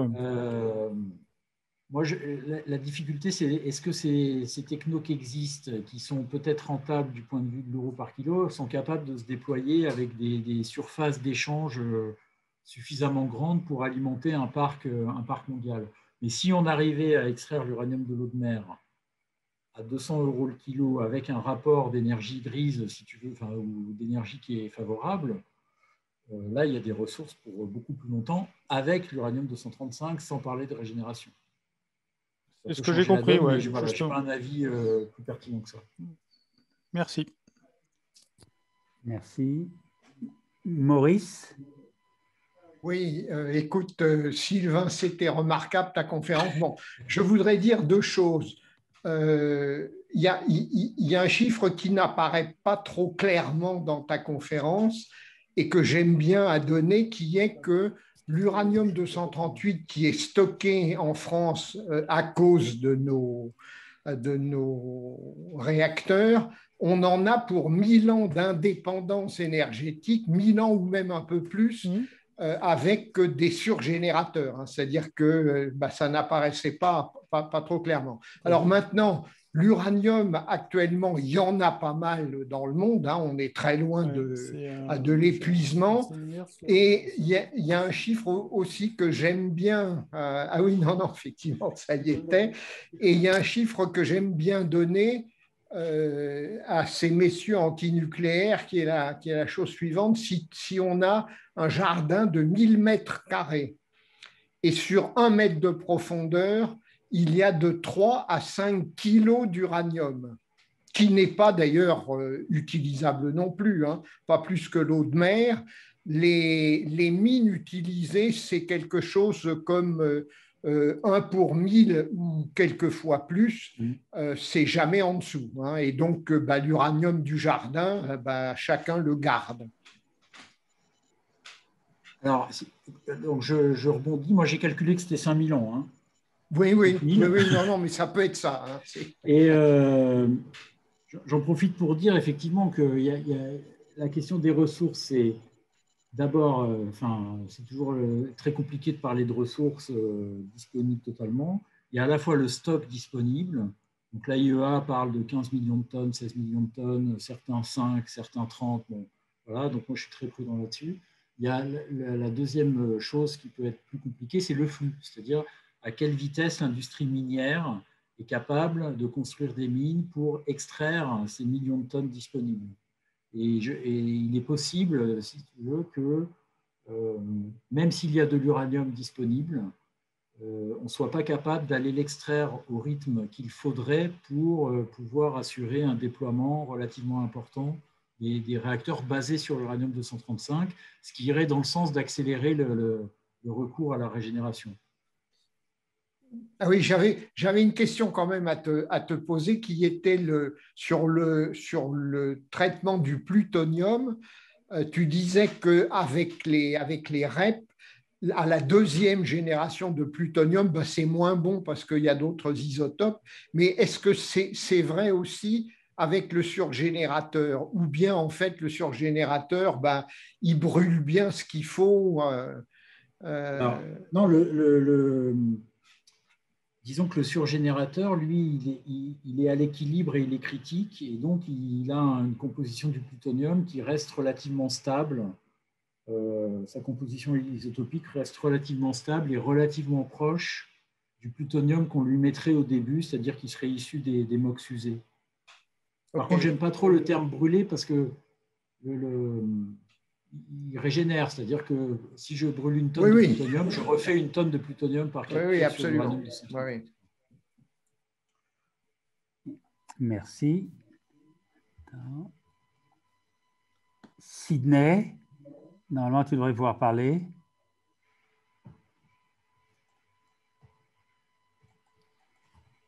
Allô, vous m'entendez? Oui. Bonjour Sydney. Bonsoir Sylvain, merci pour cet exposé. Je voulais te faire un commentaire sur une partie évidemment qui n'est pas la partie centrale de ce que tu as discuté, et sur laquelle tu es passé très vite, probablement pour des questions de temps. et qui est lié à la transmutation. Et donc, autant l'information que j'ai, en tous les cas la connaissance que j'ai, c'est que les réacteurs aussi bien rapides que les réacteurs lents sont de très mauvais, entre guillemets, transmutateurs en termes d'efficacité et évidemment en termes de proportion de mélange que vous remettez dans le combustible pour transmuter les déchets à longue vie. Et donc, évidemment, il semble quand même beaucoup plus efficace d'avoir, comme tu l'as dit, hein, un système à double strate, c'est-à-dire où on sépare la production d'électricité de celle de la transmutation des déchets à vie longue. Et malgré les limites de la durée et de l'efficacité, il y a quand même ce que tu as très bien signalé, à savoir la réduction en volume, qui est très importante, quand même un facteur presque 10. Et la réduction, bon, évidemment, il y a l'américaine de 241, mais il y en a d'autres, et la réduction en temps de vie aussi. Donc, je ne sais pas si tu pouvais commenter un peu plus cet aspect. Je voulais juste rajouter en plus que la combinaison des réacteurs à sel fondu associés à des systèmes dans lesquels qui sont sous-critiques, c'est-à-dire utiliser des sels fondus dans un système sous-critique, c'est quand même probablement une option un peu plus efficace pour ce but particulier qui est de transmuter les déchets à vie longue. Alors, il y a beaucoup de choses. Je vais essayer de répondre à 2 points qui ne sont pas tout à fait simples pour moi. Alors, la première chose, je ne suis pas tout à fait d'accord entre la transmutation dans la strate électrogène, c'est-à-dire transmutation homogène versus double strate. Pour moi, il n'y a aucun impact en termes d'efficacité du moment où on considère les mêmes spectres en énergie des neutrons. Donc, par exemple, si je reprends mon transparent ici, si ici c'est des réacteurs à neutrons rapides type sodium, je remets l'américium dans les réacteurs à neutrons rapides comme ça, là, avec l'uranium et le plutonium, ou j'envoie l'américium dans un réacteur qui est dédié à son incinération et je transmute. Au niveau du parc, je pense que ça ne change absolument rien en termes d'efficacité de transmutation. Et l'efficacité de transmutation, j'en profite pour dire pour moi que c'est vraiment, quand on est à l'équilibre, de toute façon, tout ce qui rentre est transmuté. Donc, quel que soit le système, c'est 100%. Et comment on compare les systèmes? C'est le niveau d'inventaire. Là où la courbe sature, plus elle est basse, et mieux c'est, puisque ce qu'on veut, c'est détruire un déchet, donc on veut accumuler le moins de stock possible. Et donc, pour moi, si le spectre en neutrons est le même là et là, il n'y a pas de différence entre les deux systèmes. Et s'il y a une différence, elle est plutôt en faveur de la transmutation homogène, parce qu'on peut laisser l'américium plus longtemps en cœur, alors que les cycles dans les réacteurs sous-critiques sont beaucoup plus, enfin je rentre un peu dans les détails, mais sont beaucoup plus courts. Et donc, il faut le laisser, mettons, 3 ans en réacteur et puis le retraiter. Et quand on le retraite en dehors, ben c'est un stock supplémentaire qu'on a sur les bras, quoi. Donc, le rapport entre temps de cycle et temps de retraitement, c'est quelque chose qui rentre en ligne de compte pour le calcul de l'inventaire à l'équilibre. Et les calculs qui sont faits sont vraiment plutôt favorables à la transmutation homogène. Là où ça change, si tu veux, c'est si ici on a des REP, effectivement, les REP ne sont pas très bien faits pour accueillir l'américium et multirecycler l'américium, et donc quelque part on n'aurait pas le choix et on doit les mettre dans des réacteurs dédiés. C'est ce que je voulais dire. Bon, ok. Voilà. Et la deuxième chose sur les sels fondus, j'en profite pour dire que pour moi c'est potentiellement un avantage majeur des sels fondus, qui est que le niveau d'inventaire à l'équilibre, il est très, très dicté par la puissance spécifique qui est les watts extraits par gramme de combustible présent. Et donc, quand on a un combustible solide, c'est watts par gramme elles sont dictées par la capacité du caloporteur à venir évacuer la puissance, sachant qu'il y a un combustible solide, du gaz, une gaine, et puis le caloporteur liquide qui vient évacuer. Alors que dans le sel fondu, le combustible est lui-même, enfin l'actinide, le noyau lourd est lui-même dilué dans le sel, et les watts par gramme des sels fondus sont très très bons, typiquement sur le papier, quoi. Et donc ça veut dire que l'inventaire à l'équilibre est de fait plus faible. Voilà, donc ça c'est vrai que si on va chercher en termes d'efficacité, je pense, de transmutation, il y a un avantage à avoir un combustible liquide parce qu'on peut extraire beaucoup plus de watts par gramme de noyau lourd présent dans le système.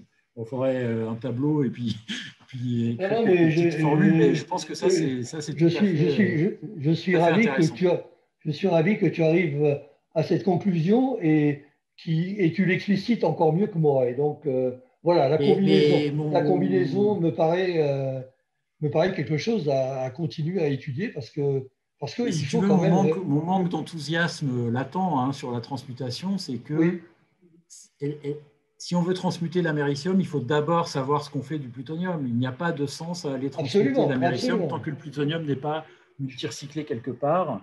Et quand on voit les stratégies mondiales se mettre en place, peut-être on aura un multirecyclage du plutonium en 2080, quoi, au niveau mondial. Voilà. Et donc la transmutation, alors je ne dis pas qu'il ne faut pas la regarder, mais elle se pose un peu en second rideau, quoi. Il faut d'abord, la question majeure, c'est que faire du plutonium? Et tant qu'on ne l'a pas multirecyclé, je crois qu'il n'y a pas un enjeu majeur à aller transmuter l'américium. Bon, on pourra en discuter un peu plus longtemps. Ok, ouais. Merci Sylvain. Merci.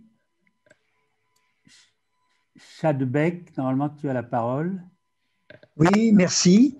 D'abord, Monsieur Sylvain ou Monsieur David, je ne sais pas lequel des deux, le nom de famille. Monsieur David, mais les deux fonctionnent. Bon, cette conférence m'a beaucoup plu. J'ai appris un certain nombre de choses qui sont très intéressantes. Et en particulier, ça m'a fait plaisir que vous soyez revenu sur les sels fondus. Parce que j'ai assisté à d'autres conférences sur la technologie des sels fondus. Alors, j'ai plusieurs petites questions. Une question à la réponse très rapide d'abord, un petit peu hors sujet, mais enfin bon, au niveau des décideurs politiques européens, est-ce qu'il s'agit simplement d'un refus net et catégorique de leur part, ou de l'indifférence, ou une mésentente entre les différents États européens? Bon, la deuxième question est beaucoup plus physique. Vous avez beaucoup parlé de neutrons rapides et de neutrons lents. J'avais appris, est-ce que le choix de la rapidité ou de la lenteur des neutrons est lié à l'étendue du paquet d'ondes qui accompagne chacune de ces particules et puis qui jouerait un rôle dans comment on appelle ça, le mot m'échappe, l'efficacité des collisions avec les noyaux, la section efficace, voilà, je cherchais l'expression, ou alors est-ce que c'est une question énergétique? Et puis, question associée à ces neutrons, justement, est-il techniquement possible, sur un même dispositif industriel, d'utiliser un mélange de neutrons lents pour un certain objectif et de neutrons rapides pour l'autre? De neutrons lents, par exemple, pour obtenir la combustion du combustible, et rapide, par exemple, pour obtenir la transmutation. Voilà. Ah, c'est des questions compliquées. Alors, la première, pardon, je n'ai pas compris la première. Vous parlez de refus européen à quel sujet? Oui, est-ce que c'est un refus de l'indifférence ou une mésentente, simplement? Mais à quel sujet? Au sujet du nucléaire en général? Au sujet du choix politique, c'est-à-dire un des conférenciers à propos des sels fondus, quand je lui ai posé la question, il m'a répondu, pour le moment, il n'en est pas question. Mais il n'a pas pu me dire pourquoi. Moi, je n'ai pas de réponse sur les sels fondus en particulier. Je pense juste que la position européenne n'est pas unanime sur le nucléaire en général. Et donc, les grosses questions, c'est typiquement une question majeure en ce moment, c'est est-ce que le nucléaire rentre dans la taxonomie des énergies bas carbone au niveau européen? Donc, sans même parler des réacteurs futurs sels fondus rapides ou réacteurs sous-critiques, ne serait-ce que les réacteurs actuels, est-ce qu'ils bénéficient des aides qui vont être mises en place pour les énergies bas carbone et la lutte contre le climat? Donc, je crois qu'au niveau européen, il n'y a pas du tout un avis uniforme là-dessus. voilà, sur les sels fondus, ça reste au niveau européen un programme de recherche, donc il n'y a pas une position particulière sur les sels fondus par rapport à une position déjà difficile sur le nucléaire en général. La question sur l'étendue du paquet d'ondes et les sections efficaces, pour répondre rapidement, alors je ne sais pas si j'ai bien compris la question, mais le choix entre lent et rapide pour faire de la régénération, pour répondre rapidement, c'est lié au rapport de section efficace du plutonium-239 entre sa capture et sa fission. Il se trouve que quand les neutrons sont lents, la capture du plutonium est favorisée. Enfin, il y a une grande capture, et celle-là, on n'en a pas envie parce qu'elle consomme des neutrons inutilement. Et la capture du plutonium par rapport à sa fission, quand les neutrons sont rapides, est beaucoup plus faible. Et donc, c'est ça qui permet, là encore, il faudra un petit tableau et 5 minutes, et c'est ça qui permet d'avoir un système à la fois à l'équilibre et à la fois critique. Donc, c'est vraiment une question de section efficace du plutonium-239 et du rapport, en fait, c'est le seul truc qui compte, enfin, qui compte majoritairement, c'est le rapport entre la section efficace de capture du plutonium et de fission du plutonium. Ce rapport n'est pas du tout le même quand les neutrons sont rapides ou quand les neutrons sont lents. Oui, j'ai bien compris. Voilà. Et la troisième, est-ce qu'il est possible d'avoir des neutrons rapides et lents dans le même réacteur? Je dirais oui, c'est possible. Dans les REP, il y a déjà pour répondre un peu rapidement, il y a déjà des neutrons rapides et lents. Ils font des choses différentes selon leur énergie. Par exemple, dans les REP, il y a quelques pourcents de la puissance qui vient de la fission directe de l'uranium-238 qui ne peut se faire qu'avec des neutrons rapides. Voilà, donc il y a déjà ce mélange-là.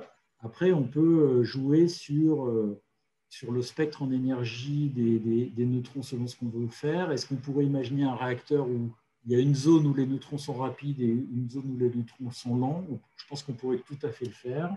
Est-ce que je n'ai pas de connaissances précises de systèmes qui feraient ça, mais c'est faisable. En plus, il y a des noyaux qui peuvent servir de diode, c'est-à-dire qu'ils peuvent laisser passer les neutrons rapides, mais qui capturent les neutrons lents, donc ce qui permettrait de garder une zone où les neutrons sont plus rapides. Voilà, donc oui, c'est possible. Est-ce que ça a été regardé? Sûrement, mais je n'ai pas de réponse précise. Merci pour ces réponses. Merci bien.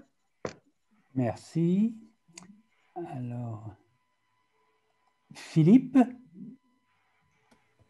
Oui, merci Louis. Alors, bonjour Sylvain, mais merci beaucoup pour ce topo qui était franchement impressionnant. J'avais une petite question qui était de nature un petit peu technique, si on peut dire.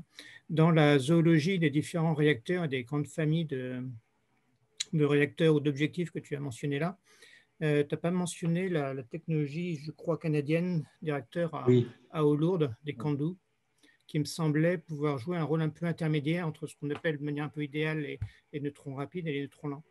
Est-ce que tu pourrais nous dire un petit peu où on en est? Parce que en fait, cette technologie n'a jamais vraiment décollé en dehors du Canada et de l'Inde, je crois. Oui, tu as raison. Je n'ai pas du tout parlé des réacteurs à eau lourde. J'aurais dû au moins les citer dans ma zoologie. Donc c'est des réacteurs l'idée première des réacteurs à eau lourde, c'est d'utiliser de l'uranium naturel, c'est-à-dire sans enrichissement, sans avoir à booster la part en uranium-235. Et pour faire ça, il faut un modérateur de neutrons qui capture très très peu les neutrons. Donc l'eau légère, classique, ne permet pas de le faire parce que certes, elle ralentit les neutrons, mais elle les capture et des captures parasites qui sont trop importantes. Et l'eau lourde permet de le faire.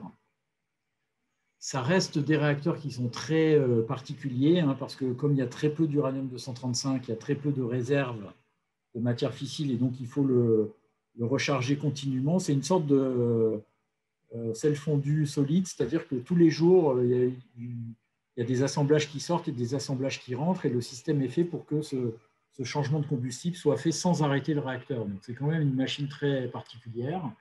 Au niveau mondial, c'est peut-être quelques pourcents des réacteurs électrogènes actuels. Il y a, à mon avis, un intérêt, c'est pour ça que j'aurais dû le citer, et il y a un intérêt avec peut-être regarder l'utilisation du cyclothorium, parce que le cyclothorium en spectre thermique a un bilan neutronique qui est très très tendu, c'est-à-dire qu'on ne peut pas se permettre de perdre des neutrons inutilement, et le fait qu'il y ait de l'eau lourde fait que justement on n'a pas de capture parasite supplémentaire, et donc il y a il y a des avantages, il y a certains avantages qui sont déjà connus hein, sur les camps doux pour le futur, je dirais, pour éventuellement mettre en œuvre le cycle thorium. Mais sur l'uranium, bon, enfin, le marché a répondu. Hein, c'est l'uranium enrichi et les réacteurs à eau légère qui se sont imposés clairement, quoi. Je ne vois pas pourquoi il y aurait un changement sur ce type de combustible-là pour revenir à l'eau lourde. À part localement, c'est-à-dire au Canada et un petit peu en Inde, où il y a quelques conduits. Mais je n'ai pas l'impression qu'il y ait un déploiement majeur annoncé. Merci. Gilles?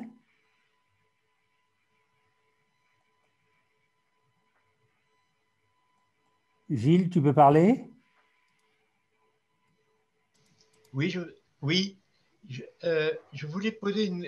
D'abord, je voudrais remercier Sylvain David pour cet exposé très clair et très, très intéressant. J'ai remarqué qu'il y a eu pas mal d'autres questions sur les sels fondus. D'après moi, ce que j'ai lu, mais je suis totalement béotien dans le domaine, d'après ce que j'ai lu, les sels fondus me paraissent particulièrement séduisants. Mais alors, je voudrais comprendre, est-ce que donc ils appartiennent plutôt à la famille U enrichie plutôt que c'est-à-dire qu'ils ne jouent pas sur la régénération du cycle ou sur la fermeture du cycle. Mais d'autre part, la deuxième question que je voulais poser, c'est je suppose que c'est quelque chose qui est à l'état de recherche. Quel est le principal obstacle pour ces réacteurs à sel fondu? Quel est le verrou qu'il s'agit de lever pour avancer dans cette direction? Alors, bon, d'abord, je dois répondre que moi, je ne suis pas le spécialiste des sels fondus. Et le système est suffisamment intéressant pour justifier une présentation qui serait dédiée aux sels fondus. Ce n'était pas l'objet de ma présentation, mais donc je vais répondre avec ce que moi j'en comprends.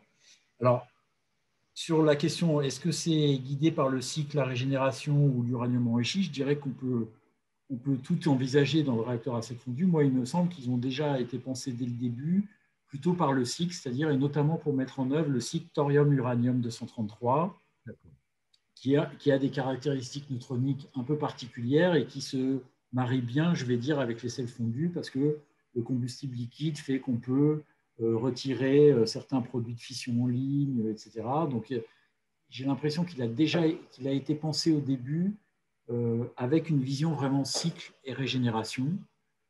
Actuellement, les arguments sont plutôt un peu différents. C'est plutôt des arguments de sûreté qui sont mis en avant. Le fait que le combustible soit liquide fait que si un problème se passe, on peut le répartir, enfin l'étaler pour que cette puissance résiduelle soit, c'est un peu rapide dans ce que je dis, mais soit évacuée de façon un peu plus passive, enfin en tout cas de façon passive. Donc, après, je veux dire, la composition du sel, le combustible qu'on met dedans, ce qu'on veut en faire, tout est possible, je veux dire. Et ça reste clairement aujourd'hui à l'état d'études, un peu papier, avec des démonstrations expérimentales qui restent un peu au niveau paillasse. Moi, je constate que le passage, si tu veux, du réacteur avec tous ces avantages papier vers le réacteur fait par un ingénieur où on se coltine le sujet se fait mal. Alors, il semble qu'il commence à se faire en Chine, puisque la Chine, manifestement, est en train de faire un démonstrateur, mais bon, en Europe, on n'a pas de projet majeur qui permettrait de lever vraiment des verrous plus techniques ou industriels ou d'ingénierie. On en est au stade d'identifier des verrous scientifiques, on les a levés, il y a beaucoup de recherches qui ont été faites sur le comportement des sels, sur le comportement de la neutronique, le fait que les neutrons retardés sont émis en dehors du cœur reviennent, tout ça c'est assez bien compris du point de vue de la modélisation.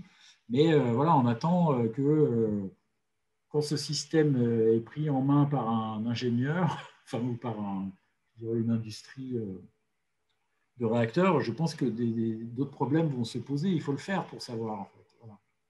Moi, je n'ai pas une réponse définitive. Il y a des avantages papier intéressants, ça mérite qu'on s'en occupe.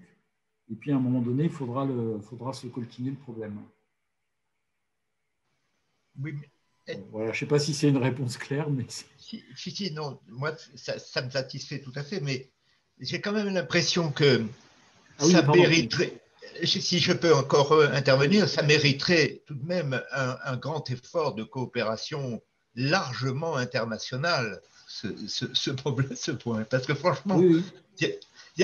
Quand on voit tous les avantages que vous avez confirmés, hein, ça mériterait tout de même qu'on se retrousse les manches. Alors moi, je n'ai pas l'impression qu'on se dirige vers ce genre de stratégie internationale.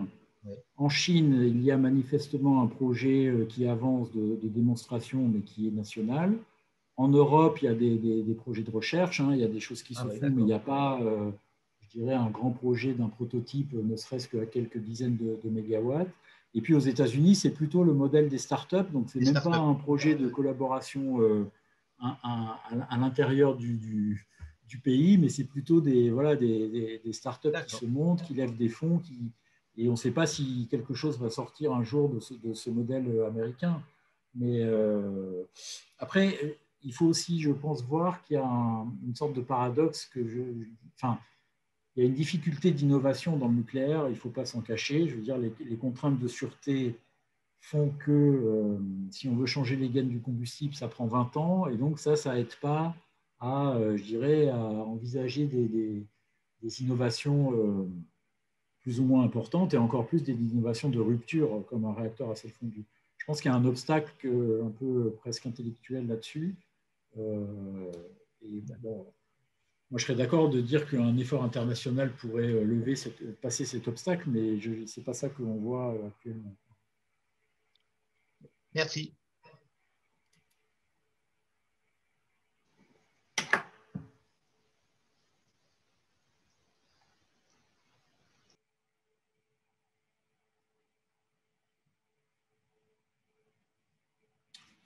Oui, on t'a perdu.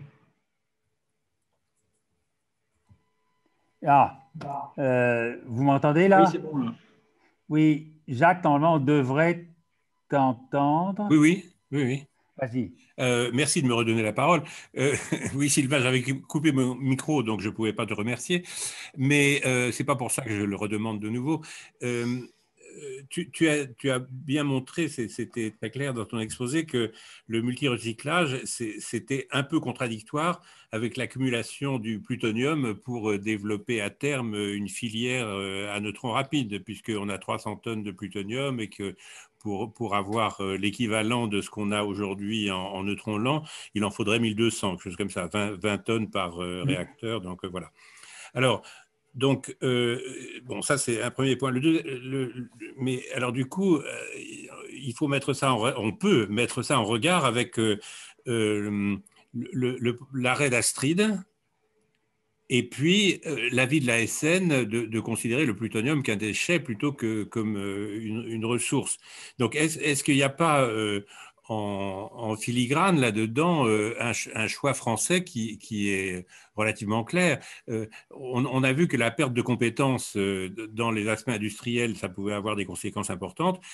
Cette perte de compétences, elle peut se trouver aussi dans les voies de recherche, c'est-à-dire si on ne fait pas Astrid et si on considère que finalement on ne fera pas de neutrons rapides en France, est-ce qu'il n'y a pas des messages subliminaux dans tout ça, et pas tellement subliminaux d'ailleurs, mais relativement explicites, non, à ton avis? Ah, c'est une question. Non, oui, enfin, je dirais qu'il y a un faisceau d'indices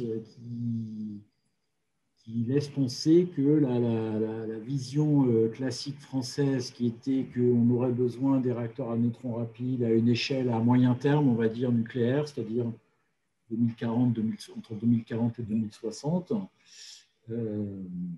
se fragilise. Voilà. Ouais, quand on voit les échelles de temps dont tu as parlé, pour remettre quelque chose en place. Et le paradoxe que j'essayais de mettre en avant, c'est que si on voulait démarrer une filière industrielle de réacteurs sodium en 2060, je pense qu'on n'est pas trop en avance encore.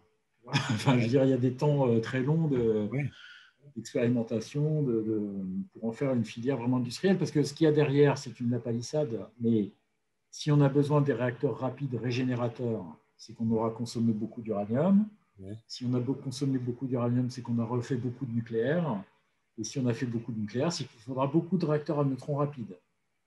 Donc les réacteurs à neutrons rapides régénérateurs, ça ne se pense pas en dessous de plusieurs centaines au niveau mondial dans le siècle à venir. Enfin, quand ils démarrent, il va falloir en démarrer beaucoup, parce que s'ils démarrent pour des raisons de ressources en uranium, c'est qu'il y aura un besoin. Enfin, oui. Et donc, on parle de centaines de réacteurs. Donc, il faut être prêt à démarrer des centaines de réacteurs régénérateurs, sodium ou autres, ou alternatives. Oui. Et c'est de ça dont on parle, quoi. C'est pour ça que je dis que l'anticipation est nécessaire. On ne fait pas 15 ans d'expérimentation sur un système pour qu'il soit diffusable, enfin, là, commercialisable à ces hauteurs-là. Oui. Oui. Donc, on va les acheter en Chine, finalement. Ça n'engage que toi. Non, mais je veux dire, la Chine avance sur les réacteurs rapides au sodium. C'est un train qui est mis. À l'échelle européenne, il y aura des oppositions qui font que ça sera difficile de se mettre d'accord. Donc, finalement, il n'y a que… Non, c'est la Chine et la Russie avancent sur les réacteurs sodium avec le BN600-800 et le CFR.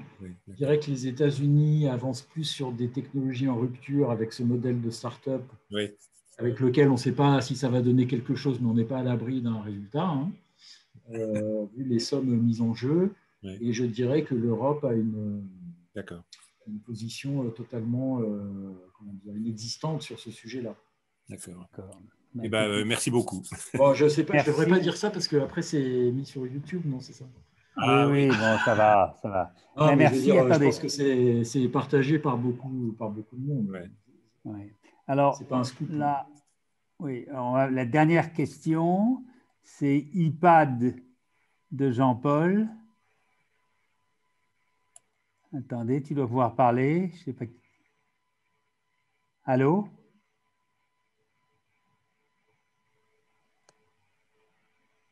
Allô, vous m'entendez? Oui. Oui, c'est Jean-Paul Goutte, là, retraité EDF. Un grand merci à Sylvain Davy. J'ai trouvé la présentation vraiment remarquable. J'avais une question un peu dans la suite de ce que disait Jacques Trainer à l'instant, au fond. Hein. Je me souviens de débats sur les RNR, hein, sur les questions de criticité, de coefficient de vidange en situation accidentelle. J'aurais voulu savoir si vous pensiez que ça faisait partie des verrous sur lesquels il y a encore, enfin pas des verrous, mais des questions sur lesquelles il y a encore débat. Je sais qu'Astrid, c'était en fait un pas vers un coefficient de vidange qui approche le zéro, en fait. Hein. Mais donc, est-ce que c'est pour vous un des éléments de discussion et est-ce que vous avez une idée de ce qu'on peut savoir de là où en sont, de ce point de vue-là, les réacteurs russes sur cette question? Sinon, j'avais peut-être juste une remarque simplement par rapport à ce que vous disiez sur les États-Unis. Moi, la compréhension que j'en ai, c'est que c'est des startups, mais dont quand même un bon nombre sont largement liés au projet ARPA-E, l'équivalent de BARDA ou de DARPA, et donc dans le cadre quand même d'une politique à très long terme de la recherche pilotée par les pouvoirs publics américains. Et donc c'est pas le plan chinois, mais je suis pas sûr que ça ne soit uniquement le secteur privé qui soit à la manœuvre, et avec derrière des possibilités de prendre quelques idées dans un premier temps pour les sous-marins, pour la propulsion militaire, avant de le développer sur le plan civil. Mais c'est plus pour avoir aussi… finalement, c'est une deuxième question pour avoir votre action. Voilà, merci beaucoup. Hein. Non, je ne peux pas me permettre de commenter. Là, je pense que vous êtes beaucoup plus au fait que moi sur la stratégie américaine. Moi, ce que j'en vois, hein, c'est des stagiaires qui partent là-bas, qui reviennent, ou des papiers ou des choses comme ça, mais je n'ai pas une vision très précise. J'avais quand même la vision que les systèmes qui étaient étudiés étaient parfois très exotiques et qu'on se permettait d'ouvrir complètement le champ des possibles, on va dire, et qu'on regardait en dehors du cadre classique, qui était quand même une chose assez intéressante. Mais bon, après, sur les questions d'application, pour d'autres applications que l'électrogène pur, je n'ai pas un avis particulier. Et la première question, je vais être un peu sec aussi, hein, le coefficient de vide. Alors, c'est effectivement une question qui était un peu clé sur les réacteurs rapides. Je ne sais plus qui me discutait de ça au tout début, le fait qu'un réacteur critique, pour être pilotable, il faut qu'il soit autostable, entre guillemets. C'est vrai que les réacteurs sodium, dans certaines conditions, ont un coefficient de vide positif, c'est-à-dire qu'il y a une bulle de sodium qui passe, ça peut entraîner dans certaines conditions une augmentation de réactivité, et donc ça demande à être géré et à prouver par de multiples expériences ou modélisations que le système reste quand même stable et gérable. Astrid avait réussi par une structure du combustible assez hétérogène à limiter considérablement cet effet de vide. J'ai aucune idée sur les réacteurs russes. J'aurais tendance à dire que ce n'est pas aussi avancé que Astrid sur ce point de vue-là, mais voilà, je ne voudrais pas m'engager plus que ça là-dessus. Mais je ne crois pas que ce soit enfin, c'est une question clé de tous les gens qui regardent les réacteurs sodium, hein, je pense. Ce n'est pas une question majeure, je dirais, qui aurait conduit à l'arrêt ou au report d'une filière sodium en France. Ce n'est pas ça qui a été le point central de discussion, mais ça reste un point central d'ingénierie, enfin de test de sûreté, quoi, de validation de la sûreté de ces systèmes. Bon, je réponds mal, je suis conscient. Non, pas du tout. Merci beaucoup. Non. Merci. Bon, mais merci. Merci tout le monde. Merci surtout, évidemment, Sylvain, pour cette conférence. Alors, attends, excuse-moi, Louis, mais il y a quelques petites questions dans le chat. Je ne sais pas si oui, tu peux y répondre. Oui, alors vas-y. Je vais répondre très rapidement. Je viens de l'ouvrir sur les derniers. Pardon, je n'ai pas vu avant.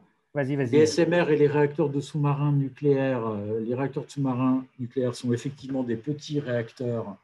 Et donc, les compétences françaises pour les réacteurs de sous-marins sont mises à profit pour imaginer des petits SMR. Électrogène, je vais dire. Le réacteur russe que j'ai montré en photo, là, il est là, si vous le voyez en bas à droite. Donc, il y a un bateau russe qui est équipé de 2 réacteurs nucléaires qui sont des réacteurs de propulsion à bateau, mais qui sont utilisés à des fins électrogènes. Et donc, le bateau peut arriver dans un port, se brancher sur le réseau et puis alimenter une ville ou un site industriel comme ça. Bon, ça reste encore des choses assez chères, mais c'est envisagé. La filière thorium et la prolifération, moi,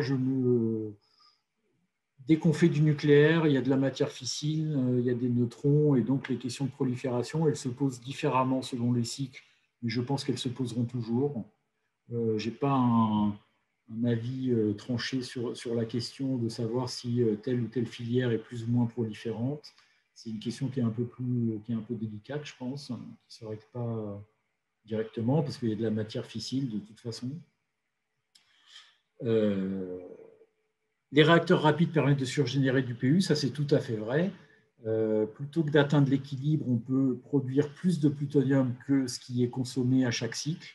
Mais voilà, c'est long hein, quand même, parce que le taux de surgénération, c'est pour 20 tonnes de mémoire. Là, je fatigue un peu, mais je pense qu'on pourrait mettre de côté peut-être 200 ou 300. Enfin, le temps de doublement, c'est de l'ordre de 50 ans minimum, je pense. Donc, ça veut dire qu'il faut un réacteur qui marche 50 ans pour accumuler suffisamment de plutonium sur étagère pour démarrer un deuxième réacteur. Donc, ça aide au déploiement, mais voilà, ça ne permet pas de démarrer tous les réacteurs d'un coup. Ça reste des temps caractéristiques du nucléaire. Voilà. Et puis, c'est à peu près tout. Je ne sais pas si c'est d'autres questions. Projet de valorisation des 2 gigawatts thermiques sur les réacteurs existants. Il y a beaucoup de choses qui ont été faites, notamment dans le cadre de l'ANCRE et du groupe nucléaire, sur qu'est-ce qu'on pourrait faire de cette chaleur qui est rejetée. Alors, ce n'est pas si simple, parce que d'une part, elle est rejetée, donc c'est une grande quantité de chaleur, ça c'est sûr, qui est rejetée de façon très concentrée au niveau d'une centrale, qui est en général loin des besoins et qui est à basse température. Hein, on rejette la chaleur à 30-40 degrés. Donc, il faudrait transporter cette chaleur sur des grandes distances avec des réseaux de chaleur basse température, donc très efficaces. Et aujourd'hui, je dirais qu'il n'y a pas de contre-indication technique ou physique majeure pour le faire. C'est juste que ça coûte trop cher par rapport au système de chauffage classique. Mais avec la centrale du budget, on pourrait chauffer, Lyon ou une grande partie de Lyon facilement. Voilà. Sauf que après, c'est une question de coût et d'infrastructure. Et actuellement, il n'y a pas les conditions, je dirais, financières pour que ce soit rentable. Oui, alors Phoenix avait un taux de régénération de 16%. Il faut aussi prendre en compte le fait que donc, quand on regarde le temps de doublement, ça fait 20, effectivement, peut-être. Mais attention, le cœur, il faut plusieurs cœurs pour faire tourner un réacteur rapide. Il y a un cœur il y a un combustible dans le cœur et un combustible qui est en train de se faire retraiter à La Hague. Et donc, en général, il faut 2 cœurs pour un réacteur. Donc ça double le temps de doublement. Et puis, en fait, c'est peut-être un peu plus que 2, c'est peut-être 2,5. Donc, il faut tout prendre en compte. Et je pense que 50 ans, c'est plus réaliste comme temps de doublement. Voilà. On peut en discuter. Ben, écoute, voilà. Oui, ben, écoute, je te remercie une deuxième fois et je remercie tous les gens qui ont participé à cette conférence. Et je rappelle que la prochaine conférence aura lieu normalement le 30 septembre. Elle sera donnée par Marie-Paul Cany, modélisation expressive en 3 dimensions.